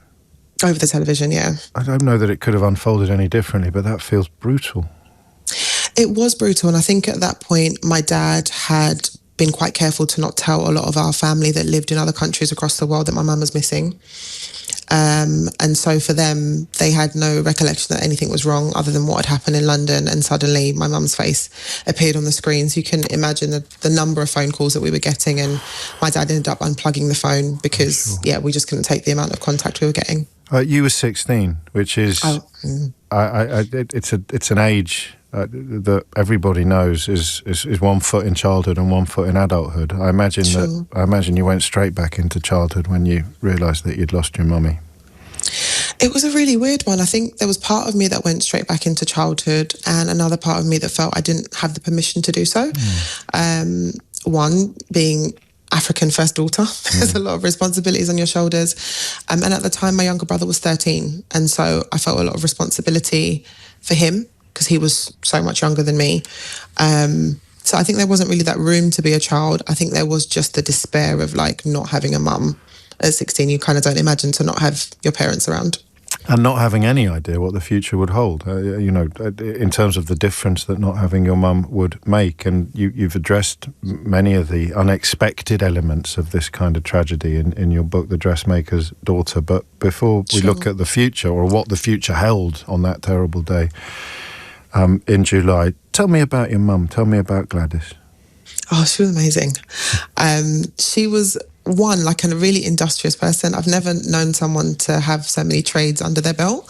She did hair, she did makeup at one stint, she used to sew, she was a secretary, she just did a little bit of everything, to be quite honest. So we were always really inspired to keep ourselves busy and try new things because she was always doing new things. I think the big thing for me about my mum was just how resilient she was. She had come here as an au pair with a family and hadn't finished school. She had to drop out of school really young to look after her sisters. So she was just always striving for a better life. And even at the point of her death, she was studying to become a housing officer. So always trying to kind of better herself and give us as a family better opportunities. What did she want for you and your brother, do you think? I think I know for me, she definitely wanted me to have an education. That was really, really big because she had that opportunity kind of taken from her because of family and life circumstances. I think more than anything, I think she wanted us to realise our potential. So she really supported us in pursuing, I guess, musical arts and creative arts for me and for my brother, kind of football and sport. What is the system in place when a tragedy like this happens to your family? I mean, I know that the police came to confirm what you'd already learned on the telly, but after that, what is the support structure? What's the sort of machinery, if you like, of help and support, if indeed there is any? I think there wasn't, especially at that time, a great structure about that. We did have 2 family liaison officers who would come around regularly, and they were kind of our point of contact. But I think for us as a family, there was a real lack of support because of the things that we were dealing with. So I do mention it in the book, but that experience of first seeing bodies and kind of being told that bodies had not been kept refrigerated, there wasn't really a support system around that, and that's probably something the wider public were unaware of. That kind of access to get information and all of those things, they just weren't really in place. And as I kind of, ended up going back to sixth form after that summer had passed, I think even my school were not probably equipped to probably, support me and my brother. I had some really great teachers who managed to get us counselling and allowed us to have some free space in their lessons. But I don't think those support systems were in place. I don't think the UK had been through anything that big to even have those structures in place. It's quite generous of you to acknowledge that there may be perfectly reasonable explanations for it. Would you have understood that when you were 16, or did you just feel as if you'd almost been cut loose, if you like, from everything that you'd known before? Yeah, I didn't get that at 16. Definitely not. I think I was just so horrified that, like, out of all the people in the world, it would have been my mum. And then the idea of the support, I think I'd never considered that there'd even be something like this happening, let alone what I would have needed. It was really just about surviving day to day, I guess, without having some sort of breakdown or without discovering something new or some other family changes. And this is key to what you write about in The Dressmaker's Daughter. There's a phrase in therapy, I'm sure you know it, that the body keeps the score. And it's a reminder, isn't it, that you might think you've got everything under control, but then you can just stumble into a situation and your body is propelling you back into a place of trauma. That is something that you obviously feel very, very strongly about. I do. I feel really strongly about it. And for years after my mum had died, I was so confused as to why there wasn't more material on like grief, especially grief that's kind of come through trauma, because I felt like I was fumbling in the dark through some of my experiences. Just little things would have triggered myself, like, Mother's Day cards or getting on the train and people have got a newspaper with a picture of the bus on the front. Forgetting for even an instance that she had died in this split second of like, oh, I'm going to phone my mum or I'm going to ask her to do something, and then remembering she wasn't here and why she wasn't here. And your body does, it just takes you back to that moment that you found out, or that period of time when, you'd lost that person. Did you ever give any thought to the terrorists? No. And I know that sounds really, really odd, but I think for me, the minute that she had died, that was the focal point for me, because that was kind of that point when life was never going to be the same again. And at that point, it didn't matter who had did it or why they had done it. It was an irrevocable change kind of in my life. So it never crossed my mind at all. And is there a moment when you look back over the 20 years, is there a moment where you allowed yourself to think, I'm going to be okay? And this was unspeakably awful, but I'm going to be okay. I don't think there was a singular moment. I think there were probably like lots of little moments. I'm now a mum. I have a 5-year-old, so I'm deep in the trenches. But I remember him kind of, growing, and right after birth being like, oh, I actually managed to do that without my mum being here. And so I think there's lots of like little pinpoint moments, graduating from university, getting my first job, learning to drive. I think those things were the things that were like, oh, I think I might be okay, rather than one, singular moment. And when do you miss her most now? Oh, I miss her most when I look at my son. Yeah. I think she would have made a great grandmother. I think also my son has got an autism diagnosis, so SEN parents would completely understand the struggles that come with that. And I think it would have been great to have her as part of that support system for him and for me. It's a slightly silly question, really, because you also miss her all the time in other ways. But yeah, those specific moments where you think about the role she could have played had she still been here must be particularly poignant. Tell me a bit more about The Dressmaker's Daughter, if you can. Yeah, of course. It kind of came off of the back of doing the attack on London, hunting the 7/7 bombers documentary, and just kind of speaking through my story with them and being like, there's so much stuff that was untold, a bit like what I mentioned about, viewing the bodies for the first time, and some of those things that I guess, some of us that have been through it didn't get the experience of being able to share. And it was kind of really therapeutic for me to start writing down some of the things I'd experienced outside of losing my mum, but that came as kind of this knock-on effect of losing her. And so the book was really a therapy piece. And as I kind of started sharing it with friends and family, they were really encouraging me to share it more widely, because they felt that the public needed to know some of these things that had happened, but also lots of people that have maybe lost their parents or lost other loved ones could resonate with some of the feelings that I described in the book about grief. It's a cliche, Azuma, but there are some experiences that you can't ever fully understand or convey unless you've actually been through them. And that adds to the loneliness in a way. It definitely does. I remember kind of going back to school and feeling very different from my friends, because, even those who had lost parents at that time, we were still quite young, but I had a few friends that had lost parents, but I still felt very separate from them because what I'd gone through was so unique and on such a public scale. So it was really, really difficult. And finally, the commemoration, the anniversary today, how much significance, if any, because of course your tragedy is always with you every day, but does it have a particular significance when when a big anniversary comes around? I think it does. I think, outside of the media attention and all the other things that allows people to kind of share more of their story, I think it's the idea of being able to come together with people who understand and really kind of stand still for a minute and reflect on what's happened, but how far so many of us, whether victims' families or survivors, have come. Again, there's a whole generation of young people that don't know, that weren't around when it happened. And I think events like this allow us to kind of bring it to the forefront and for them to be, informed about what happened, and hopefully something that they'll never see in their lifetime. Indeed. That was another extraordinary contribution from somebody whose story you may not have heard before. But of course, as Azuma alluded to, if you catch the Netflix series Attack on London, Hunting the 7 Bombers, you can see her giving an at least equally powerful interview there. And her book about what she has been through, The Dressmaker's Daughter, is available on Amazon. You are listening to James O'Brien on LBC. The time now is 12 noon. James O'Brien on LBC. 4 minutes after 12 is the time. You are listening to James O'Brien on LBC. Our colleagues will no doubt be returning to the commemoration, the anniversary of the July the 7th terror attack throughout the day on LBC. In fact, you've already heard a trail for Tom Swarbrick's show doing precisely that. We will tentatively move into different territory now. But first, a little reminder of something that happened on the show last week. Do you remember Nick in Manchester? Nick is in Manchester. Nick, what would you like to say? Hi. I'd like to say that I think the biggest problem is that an addiction to sugar, and it is an addiction, and I think our doctors treat the symptoms, not the cause. And I think there's a psychological element when you're addicted to something, and it is an addiction that I think is harder to break than smoking or... Do you?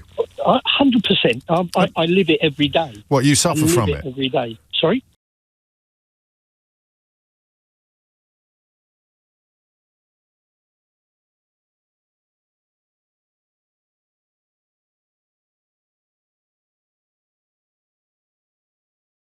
Oh, okay. Mate, I'm sorry.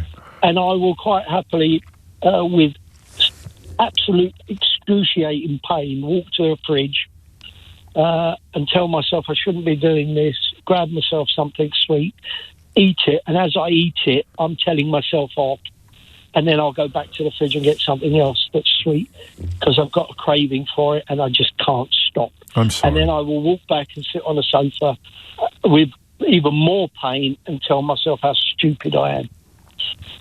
And I can tell you from experiencing, other parts of my life when I was younger, I used to come across lots of people who were addicted to heroin and other Class A drugs. And I would say to them, look, what are you doing to yourself when you saw them? And they'd say, next week I'm going to stop. I'm going to stop next week. You'd see them again next week, and it was exactly the same thing. And that's why I realised that this is an addiction. And it's a psychological issue that needs to also be treated, because you end up in an ever-decreasing spiral. You look at your weight gets bigger. You think, I can't deal with it. You then become less able to do exercise. You then start to fear about the consequences of exercise. And it's all in your mind, a lot of it. And you just can't break out of this cycle. Have you had any help? Have you sought help at all? I have.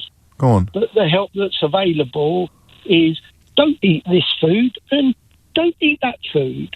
And eventually you go, well, look, I know I shouldn't eat this food. I've been told I shouldn't eat this food, but I still do, Well, have you thought about these new jabs? Well, I'm just about to start that myself. Right. I've had it for a couple of weeks. I've been looking at the pros and cons of it. But the way I look at it is diabetes isn't going to kill me. The things that it causes will. Mm. And if I don't do something, it's going to get me anyway. So I might as well just have a go and see what I've heard some very good things about it. Come here a minute. That's not the attitude. I mean, this is actually... I know a lot of people who've been on it, some who really didn't necessarily do it entirely for health reasons. But this you deserve this chance.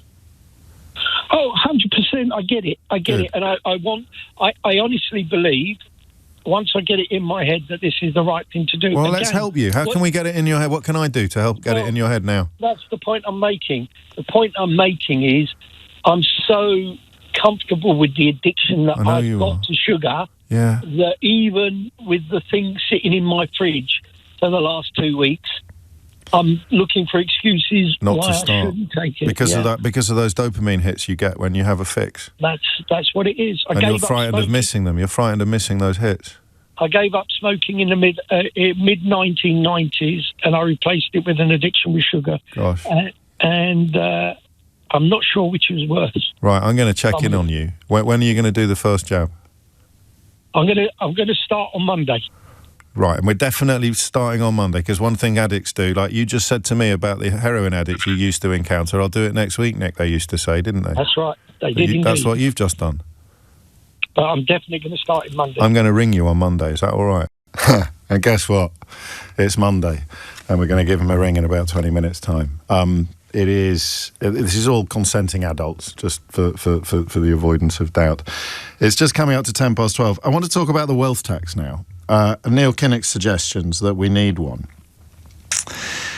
And I find this absolutely fascinating. He's gone with a threshold of £10 million in assets. I'd probably go a bit further and say liquid assets. So, like your first home should not be included in that £10 million, your primary residence, because I'm eternally fascinated by the concept of enough and too much.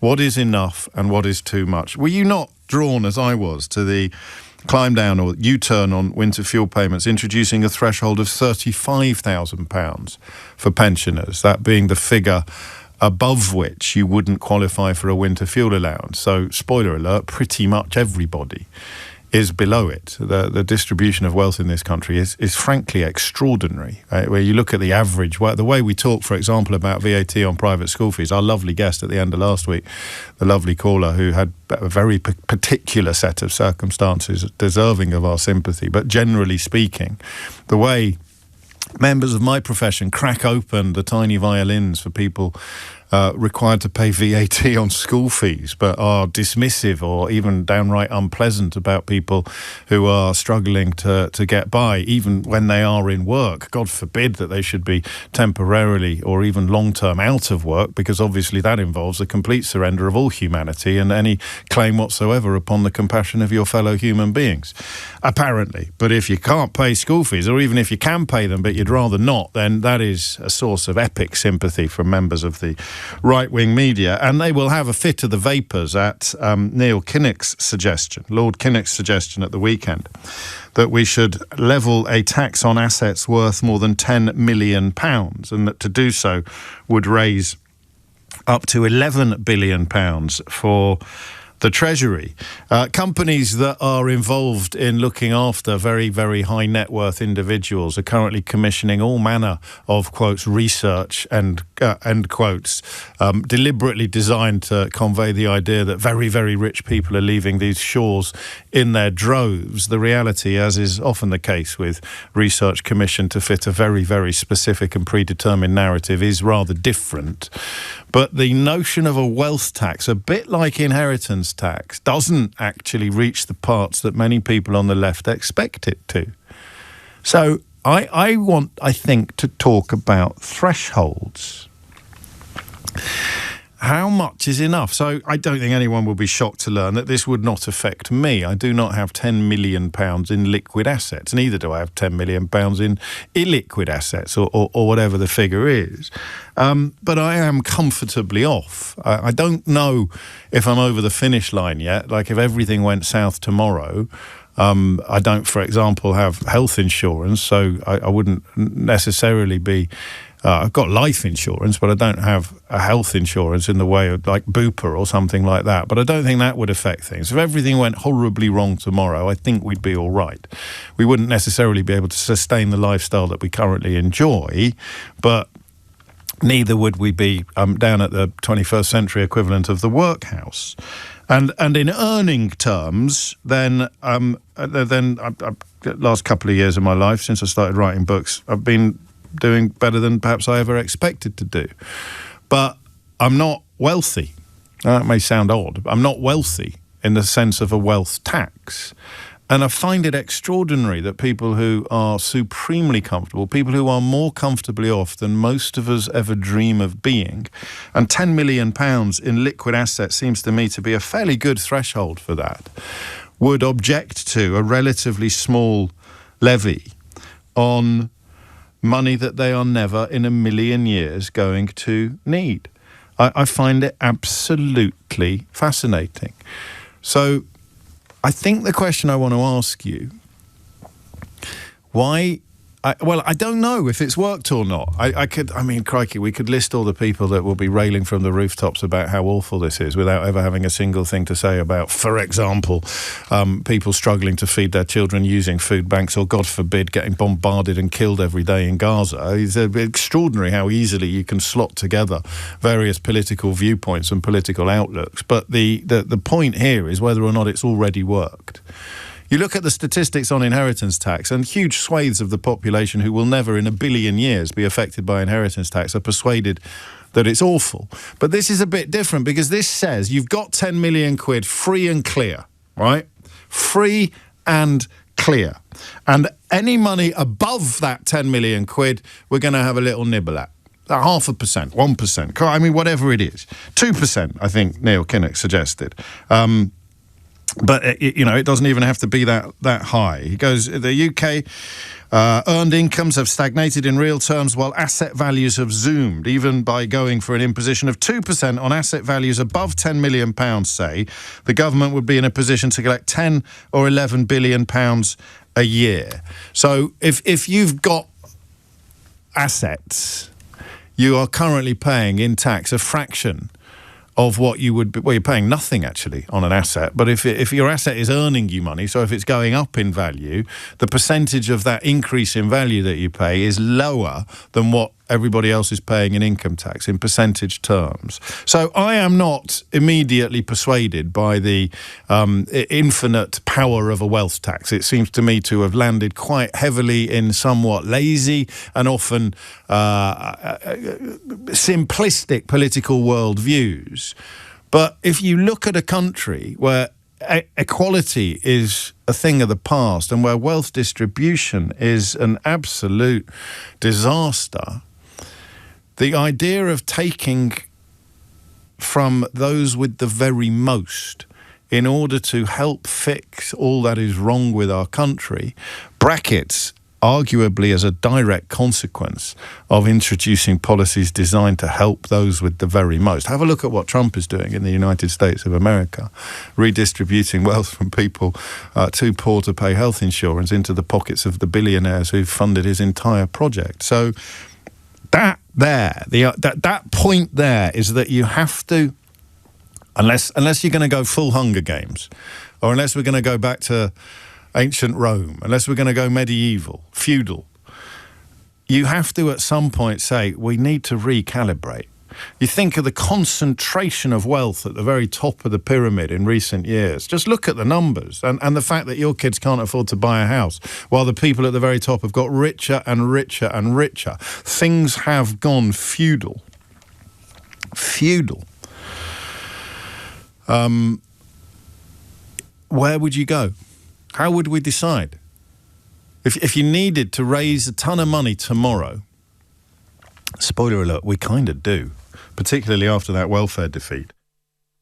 And you were going to, I think, quite logically say the people who've got the very, very most, the money you could take away from people who wouldn't even notice. You remember my toilet test? Do you remember my toilet test? This is like a pedestrian equivalent of a much bigger issue. It's the denomination of coin that you wouldn't pick up from a wet floor in a gent's toilet.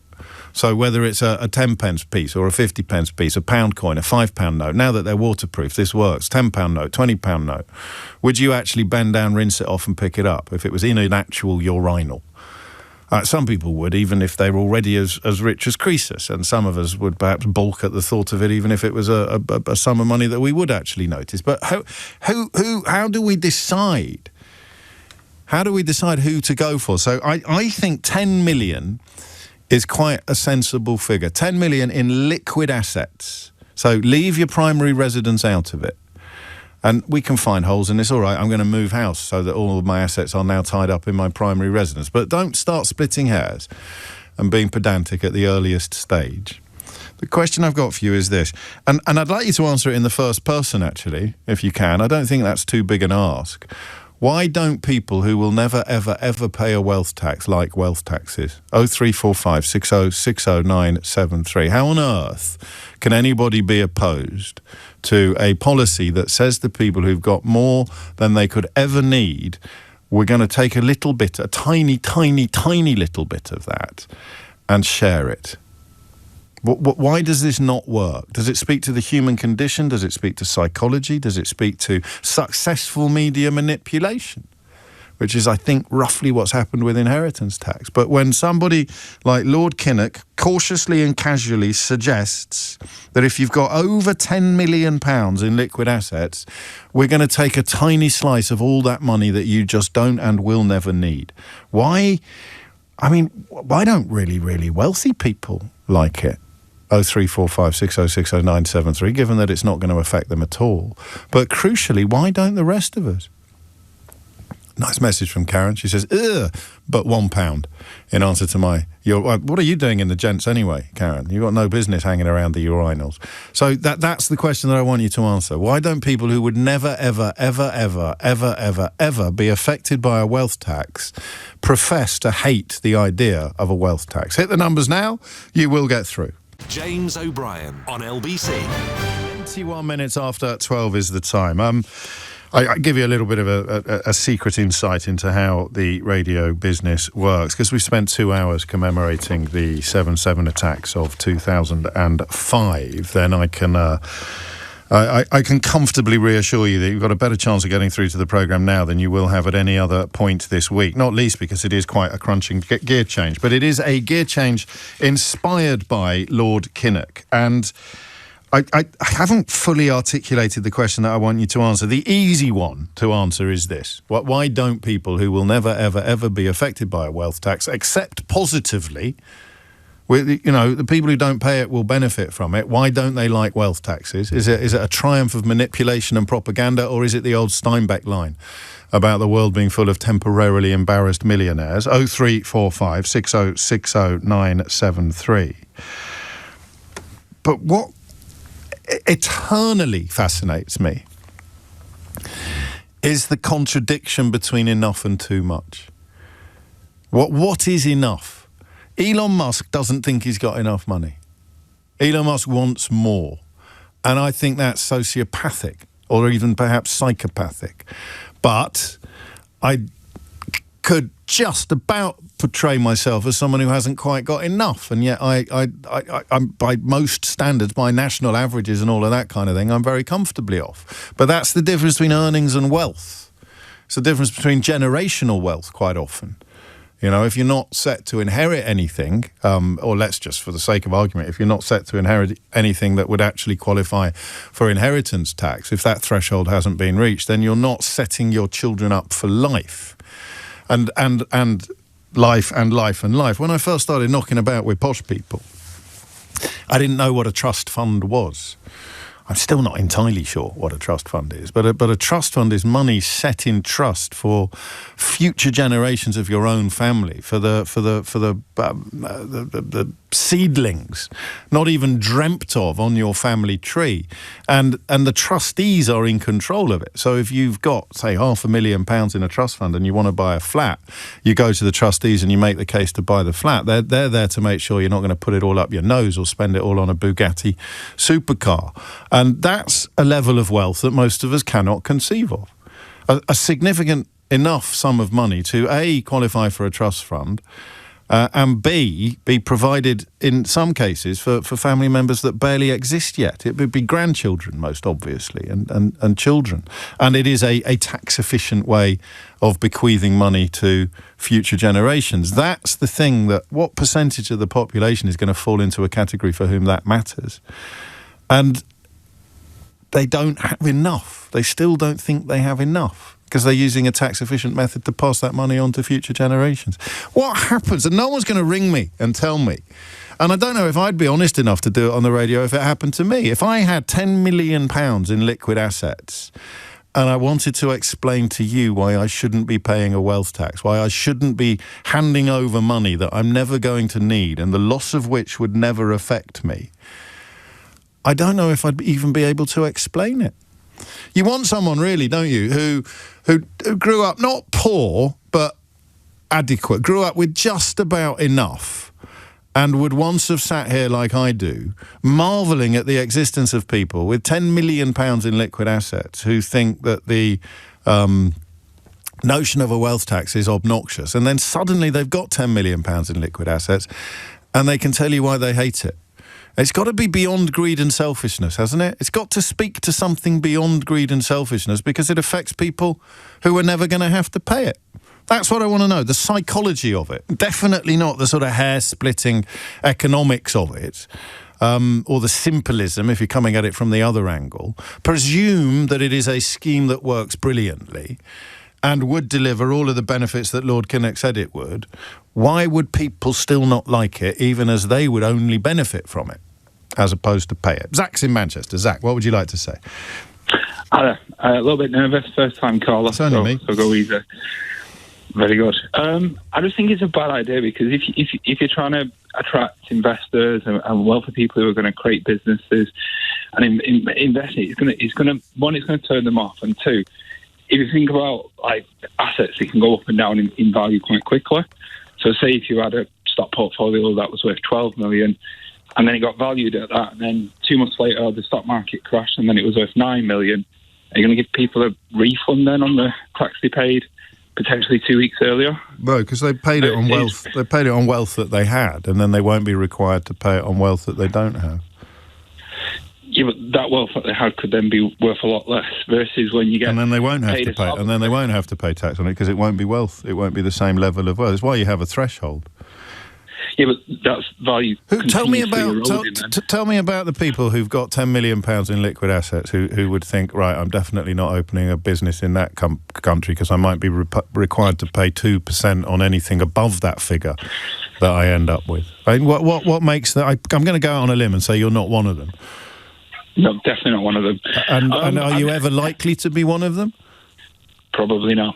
So who told you that they would hate this idea so much? I mean, because you look at a country in which you're going to set up a company, and just off the top of my head, you're going to need roads, you're going to need a workforce, you're going to need an educated workforce, you're going to need an educated workforce with a health service, you're going to need transport infrastructure, you're going to need, I could go on, you're going to need a bloody army, you're going to need a police force to make sure that all your stuff doesn't get nicked, you're going to need a fire service in case your business, your office, your factory catches fire. Where'd you get the idea that these people are going to be put off by the notion that they would be required to pay a bit for it?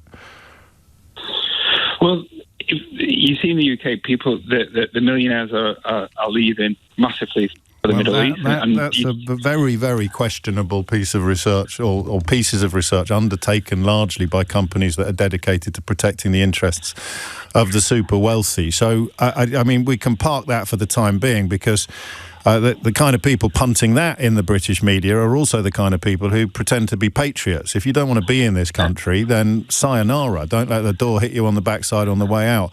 But where do you get these ideas from? You, Zach, in Manchester, someone who's never in a billion years going to be required to pay a wealth tax, is somehow on the side of people who don't think that they should. Because guess who pays for the infrastructure if they don't, Zach? People like me. But if you look at the FTSE 100, you've got companies leaving left, right, and centre. That's because of Brexit. That's got nothing. That's because of Brexit. That's got absolutely nothing to do with income tax. The reason why people are doing it is because companies are valued a lot less if they're based in the UK versus the US, and one of those reasons. So, okay, you're still not answering my question about where you get your information from. But let me ask you, why do you think the media? Well, that's one source. Why is that you see? Why do you think the media that is railing against? Hang on a second. Why do you think the media that rails against the wealth tax was also in favour of Brexit? Well, Well, I'm not media. But all your information has come from the media, including these dodgy surveys about billionaires supposedly leaving the country. So why do you think the people who've persuaded you the wealth tax is a bad idea also put huge amounts of effort in trying to persuade the country to leave the European Union?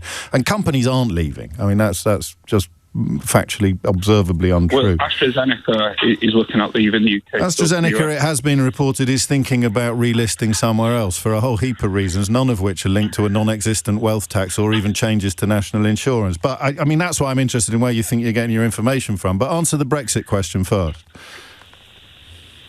Well, the right-wing media like Brexit for, I don't know, a whole host of reasons, deregulation and making things easier. I don't know. I mean, I'm not talking about Brexit. You asked me about you kind of why do I think the wealth?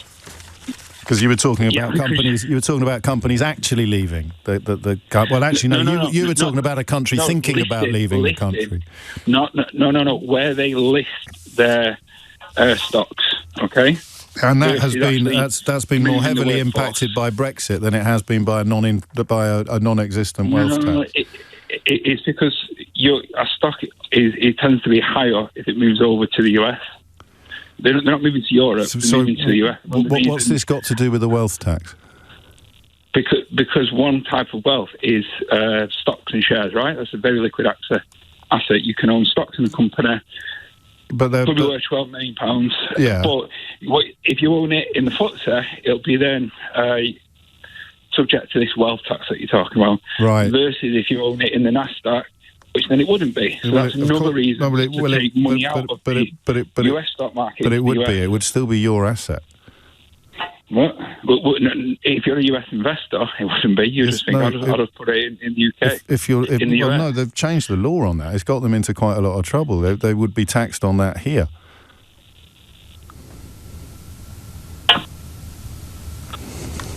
What if you're in the UK? If it's your earnings, your assets, you are a British person with assets, and the assets would be taxed. Your liquid assets would be taxed. Of course, your portfolio would be included in that. But we're talking about if you're an international investor and you want to move around. We're talking about British citizens paying a. We're talking about British taxpayers paying a wealth tax. We're talking about why millionaires are leaving the UK. Well, I'm not persuaded that they are. Where did you get that information from? What? Do you know any? There's various sources. Do you know any? Do I know any millionaires that left the UK? I don't know any millionaires at all, to be honest. But here you are, sticking up for them. I'm sticking up for Britain because ultimately, what is it? Something like the top 1% or 10% pay 25% of the overall tax. What does that tell you about wealth distribution? That they're paying, a broad amount of it. So I'd rather... No, wealth distribution. What does that tell you about wealth distribution? I don't know. All right, shall I tell you? Some people are very wealthy. Yeah. So what can we do about that to make the country fairer?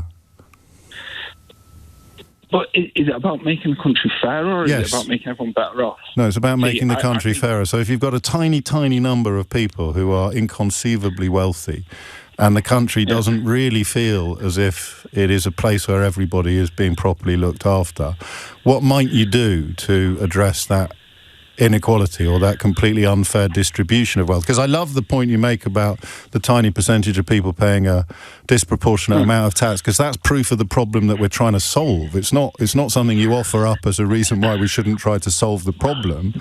You want to live in a country where the tax burden is shared a lot more equally, because earnings are much higher outside of that tiny percentile, don't you? Or if you bring more wealthy people in, you create more businesses that will generate more tax. To me, it's not a question about having a fair distribution of wealth. No. It's about raising the bottom of the bar. So what you've got to do is you've got to find the richest people, and give them every single thing they want and ask for. Otherwise, they're going to leave the country and take all their money with them. I don't think it's a case of giving them everything they ask for, but I think it's a case of not making the economy like Cuba or Zimbabwe, where they forcibly try and... When did they introduce a wealth tax in Zimbabwe? I don't know, but wherever Why did you mention Cuba? Where it worked.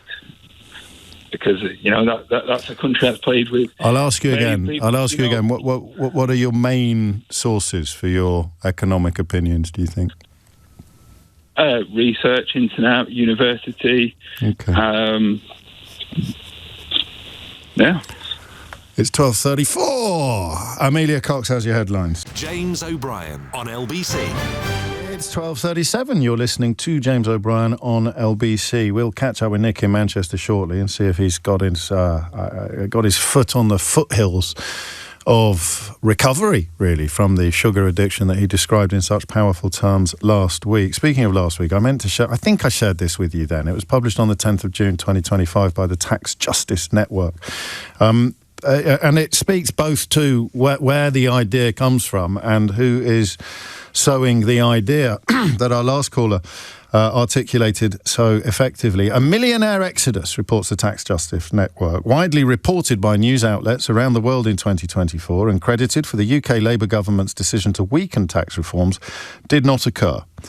The Tax Justice Network reveals. The media reporting, consisting of over 10,900 news pieces across print, broadcast and online news in 2024, was primarily based on a report published by Henley & Partners, a firm that sells golden passports to the super-rich and advises governments on setting up such schemes. The European Court of Justice recently ruled one such scheme, that of Malta, to be unlawful. The Tax Justice Network's review, co-published with Patriotic Millionaires UK and Tax Justice UK, of the Henley report finds that the number of millionaires claimed by Henley & Partners to be leaving countries in quotes exodus end quotes in 2024 represented close to 0% of those countries' millionaire populations. For example, the 9,500 millionaires widely reported to be leaving the UK in 2024 represented 0.3% of the UK's 3.06 million millionaires. Media reporting widely blamed the alleged millionaire exodus on tax policies in the same year that calls for a wealth tax on the super-rich gained unprecedented momentum globally. The media reporting was equivalent to 30 news pieces a day on the non-existent millionaire exodus across 2024. And on it goes, which is why I rather laboured the point with Zach of where he was getting his information from, because academic studies consistently show that the tax responses of the wealthy involves minimal levels of migration. But so what? It doesn't matter really where the propaganda or where the information is coming from. What matters is why it works. Why does it work? 0345 6060 973 is the number that you need. Sandy's in Colchester. Sandy, what's going on? Hi, James. Hello. I'll try not to go on like a foghorn about this, but I tend to in my own private life. This all began with Margaret Thatcher and the neoliberal model. So we've been having the feed generally given to us for over 40 years. And it's been think about us, think about yourself. And the big chance is that you just might be that millionaire. It could be you. And that's really what's fed into this over years and years. And then you speak about the media being oligarch-owned, and, of course, it's in their interest that we continue this lie, which essentially it is, because the majority of us will never get to any kind of anything that's close to a millionaire. And it's been fed and fed. It predates Thatcher. I mean, it used to be my favourite quote on the programme back in the days before Brexit dominated the conversation for the best part of half a decade. And I'm pretty sure it is a correct quote. John Steinbeck saying socialism never took root in America because the poor see themselves not as an exploited proletariat, but as temporarily embarrassed millionaires. And that would be decades before Thatcher. So it works. It lands. Why are you immune to it? Why do you think that you wouldn't be the victim of a wealth tax if only the cards fell slightly differently? I don't listen to, but I don't take any notice of things like the IEA and all of these bodies that have grown out of the neoliberal model. And I suppose for me, I landed right in the middle of the Thatcher evolution, right in the early 80s, working in London and doing work for the rich and the famous, and seeing what this was like, and it was feeding into people's psyche and thinking this is a wonderful thing. Yeah, I think you're right. I mean, it's a horribly unfair system, but I might be on the right side of it one day. Therefore, I'm in favour of the horribly unfair system. Yeah. Zach was a bit different from that. Zach's also bought the idea that all the wealth creators are going to up sticks and move to Dubai if they're required to pay a tiny slice of their wealth in excess of £10 million. What motivates that? Do you honestly, are you 100% confident that if I gave you £12 million tomorrow, you would be supremely comfortable with paying 2% on the 2 million over 10? 100%. How do you know? 100? No, only 2%. All right. How do you know? I've spoken about it often. What about your children? I don't know if you have children, but it doesn't. I don't. Okay, but I mean your imaginary children. But they might not be comfortable with. No one really likes tax. On a personal level. No, I don't think you and I are as opposed to it as some people are. If we could turn this into a country where people were proud to pay it, and I'd set up the honours system so that people who paid the most tax got on a sort of fast track for getting an honour, rather than just having tickled Boris Johnson's toes sufficiently enthusiastically to get a seat in the House of Lords or a damehood. I'd like to make tax a prouder process, but that aside. What happened? I mean, what is it they're trying to protect? You'd still be the richest people in the world. You wouldn't lose your position in the league table because everybody above 10 million would be paying the same percentage. So what would they miss? What would they look at and think, well, I can't do that because if I did, I wouldn't be able to do what?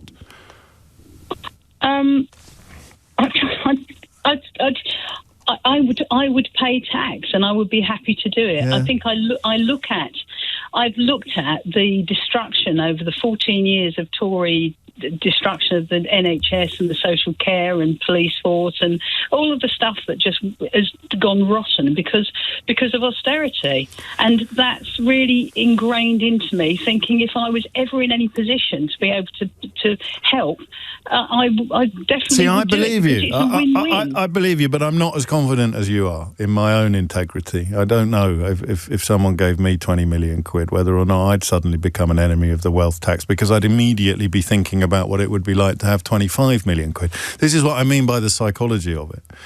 So you've got £5 million, but you've got a mate who's got 10, and she's doing things that you can't do.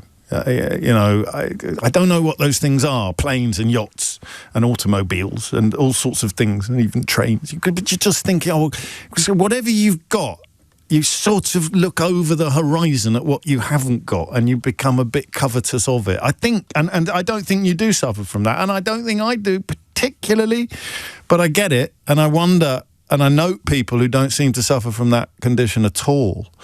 And I wonder whether we're the weirdos, actually. And the reason why this kind of misinformation and propaganda is so effective is because it plays directly into the more common feeling, which is the one Steinbeck identified and the one that you attribute to, or don't just attribute, but you remind us that Margaret Thatcher was instrumental in spreading. And, of course, the Tufton Street, various ghouls and monsters on Tufton Street who are constantly acting in the interests of epic wealth without ever revealing who it is that actually pays their wages, have contributed enormously to public discourse in this country. And that brings us back to Zach in Manchester. We return to Manchester immediately after this to find out whether Nick has taken his first injection. James O'Brien on LBC. It is 12:49 and you are listening to James O'Brien on LBC. A quick challenge for you. If Lord Kinnock's proposals for a wealth tax, which you will find greeted with spluttering indignation in certain corners of the UK media, were implemented, and you had £12 million in the bank, would your wealth tax, would the wealth tax you were required to pay amount to, let's get this right, would it amount to, well, I'll play the game in a minute because we've got a very important guest on the line. Do you remember this from Wednesday? Nick is in Manchester. Nick, what would you like to say? Hi. I'd like to say that I think the biggest problem is that an addiction to sugar, and it is an addiction, and I think our doctors treat the symptoms, not the cause. And I think there's a psychological element when you're addicted to something, and it is an addiction that I think is harder to break than smoking or... Do you? 100%. I live it every day. What, you suffer from it? Every day. Sorry?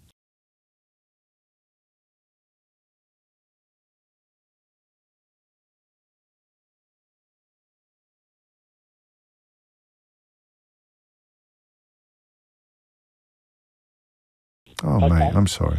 And I will quite happily, with absolute excruciating pain, walk to a fridge and tell myself I shouldn't be doing this, grab myself something sweet, eat it, and as I eat it, I'm telling myself off, and then I'll go back to the fridge and get something else that's sweet because I've got a craving for it and I just can't stop. I'm sorry. And then I will walk back and sit on a sofa with even more pain and tell myself how stupid I am. And I can tell you from experiencing, other parts of my life when I was younger, I used to come across lots of people who were addicted to heroin and other Class A drugs. And I would say to them, look, what are you doing to yourself when you saw them? And they'd say, next week I'm going to stop. I'm going to stop next week. You'd see them again next week, and it was exactly the same thing. And that's why I realised that this is an addiction. And it's a psychological issue that needs to also be treated because you end up in an ever-decreasing spiral. You look at your weight gets bigger. You think, I can't deal with it. You then become less able to do exercise. You then start to fear about the consequences of exercise. And it's all in your mind, a lot of it. And you just can't break out of this cycle. Have you had any help? Have you sought help at all? I have. Go on. But the help that's available is don't eat this food and don't eat that food. And eventually you go, well, look, I know I shouldn't eat this food. I've been told I shouldn't eat this food, but I still do, And have you thought about these new jabs? Well, I'm just about to start that myself. Right. I've had it for a couple of weeks. I've been looking at the pros and cons of it. But the way I look at it is diabetes isn't going to kill me. The things that it causes will. Mm. And if I don't do something, it's going to get me anyway. So I might as well just have a go and see what I do. I've heard some very good things about it. Come here a minute. That's not the attitude. I mean, this is actually... I know a lot of people who've been on it, some who really didn't necessarily do it entirely for health reasons. But this you deserve this chance.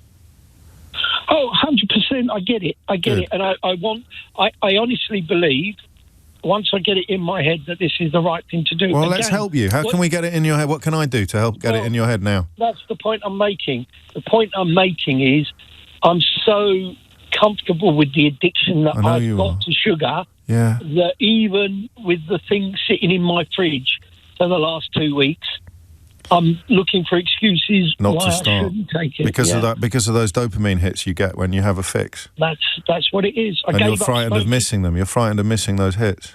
I gave up smoking in the mid 1990s, and I replaced it with an addiction with sugar. Gosh. And I'm not sure which was worse. Right, I'm going to check in on you. When are you going to do the first jab? I'm going to start on Monday. Right, and we're definitely starting on Monday, because one thing addicts do, like you just said to me about the heroin addicts you used to encounter, I'll do it next week, Nick, they used to say, didn't they? That's right, they did indeed. That's what you've just done. But I'm definitely going to start it Monday. I'm going to ring you on Monday, is that all right?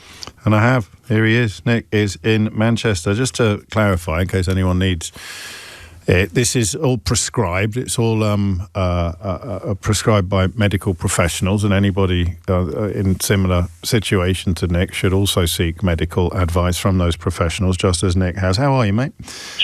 Yeah, I'm good. Thanks, James. I'm very good. Nice one. Has your life changed since you became a celebrity on this programme last Wednesday? Since this morning when I took my jab. So you did it. You did it. I did it. I definitely did it. I had a long run up saying goodbye to, my wimpies and stuff like that. Yes. And, and that is what you think is going to happen. We talked last week about it. Just it dials down that voice in your head telling you to do all the stuff that you know isn't very good for you, but which will make you feel temporarily, well, it doesn't even do that anymore, does it? But which gives you that hit. Well, that's the hope. I mean, yes. I'm on a very low dose. I mean, what you said just now about seeking medical advice, I think is absolutely important. I didn't realise that, I've also got a problem with diabetes with my eyes, yes. And it can affect your eyes. So you start off on a low dose and build yourself up. I wouldn't take it without going through a doctor, that's for sure. Yeah, I think. But here we are. You're in the foothills. Are you cautiously optimistic, or I mean, how would you describe yourself at the moment? No, I'm going to do it. Like I said, I think it was a motivational call we had last week, and I know it sounds strange, but it kind of made me listen to myself and see how ridiculous I was sounding. Well, I'm not going to challenge that. You didn't sound ridiculous to me. You sounded like a man very clearly articulating a quite a horrible situation to find yourself in. But you sound a bit. I mean, your voice sounds lighter. I'm not going to say you sound lighter. That would be a bloody miracle.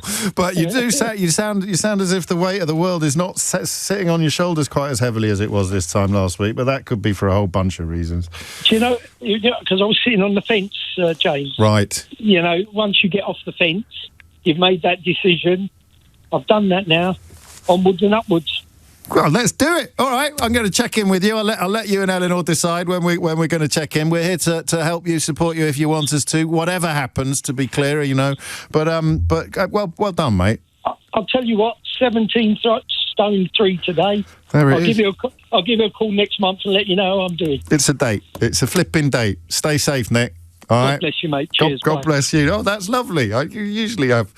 That's just what happens, isn't it? Reacting to real people in real time on the radio, and there it is. He did sound different. I'm not imagining it. 12:54 is the time. Some things in life never change, of course, and Nigel Farage's latest political outfit has got a bit of a problem.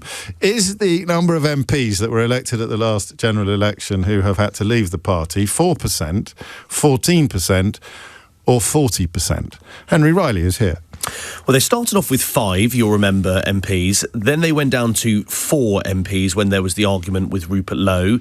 They then, of course, went back up to 5 MPs because Sarah Pochin won that by-election. They're now back down to 4 MPs because James McMurdoch has now resigned the party whip. Now, Lee Anderson is the party's chief whip. He was the first to break the news. He's either the best or the worst chief whip ever because they're very stringent.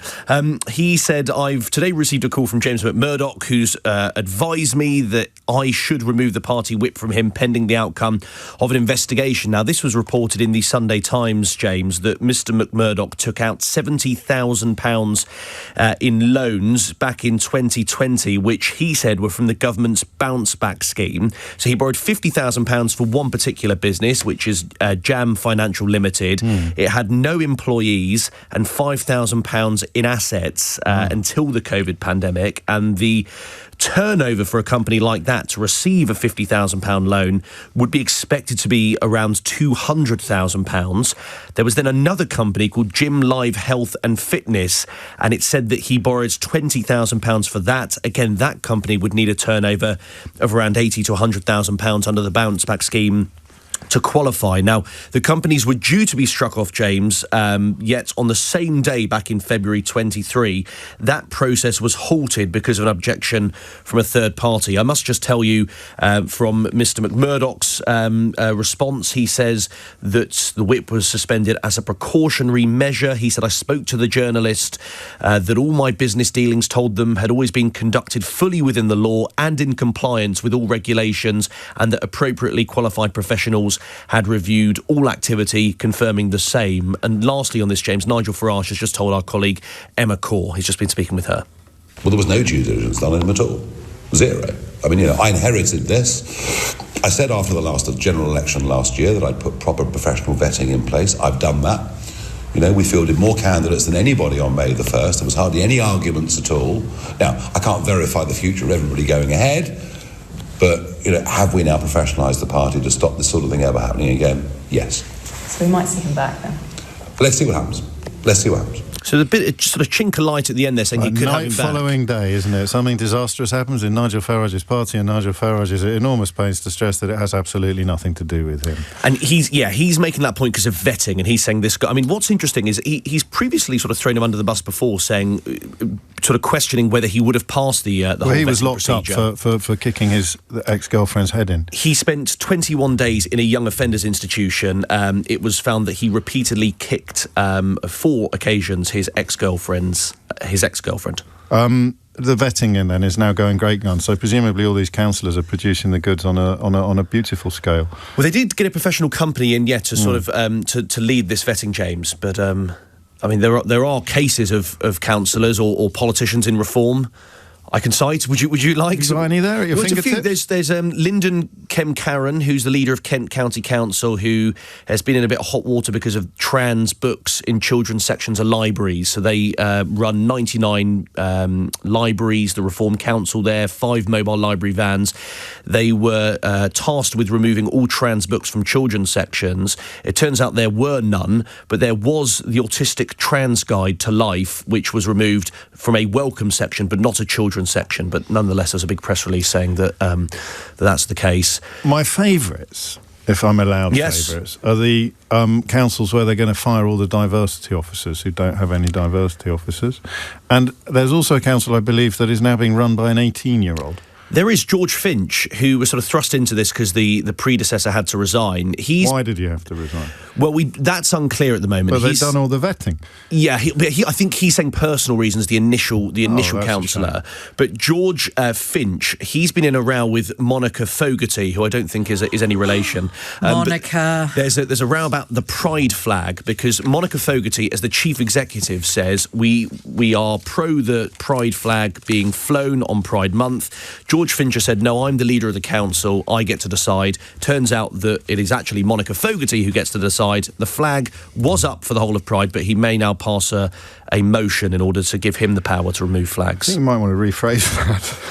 What did I say? I'm sure he passes several motions on a good day.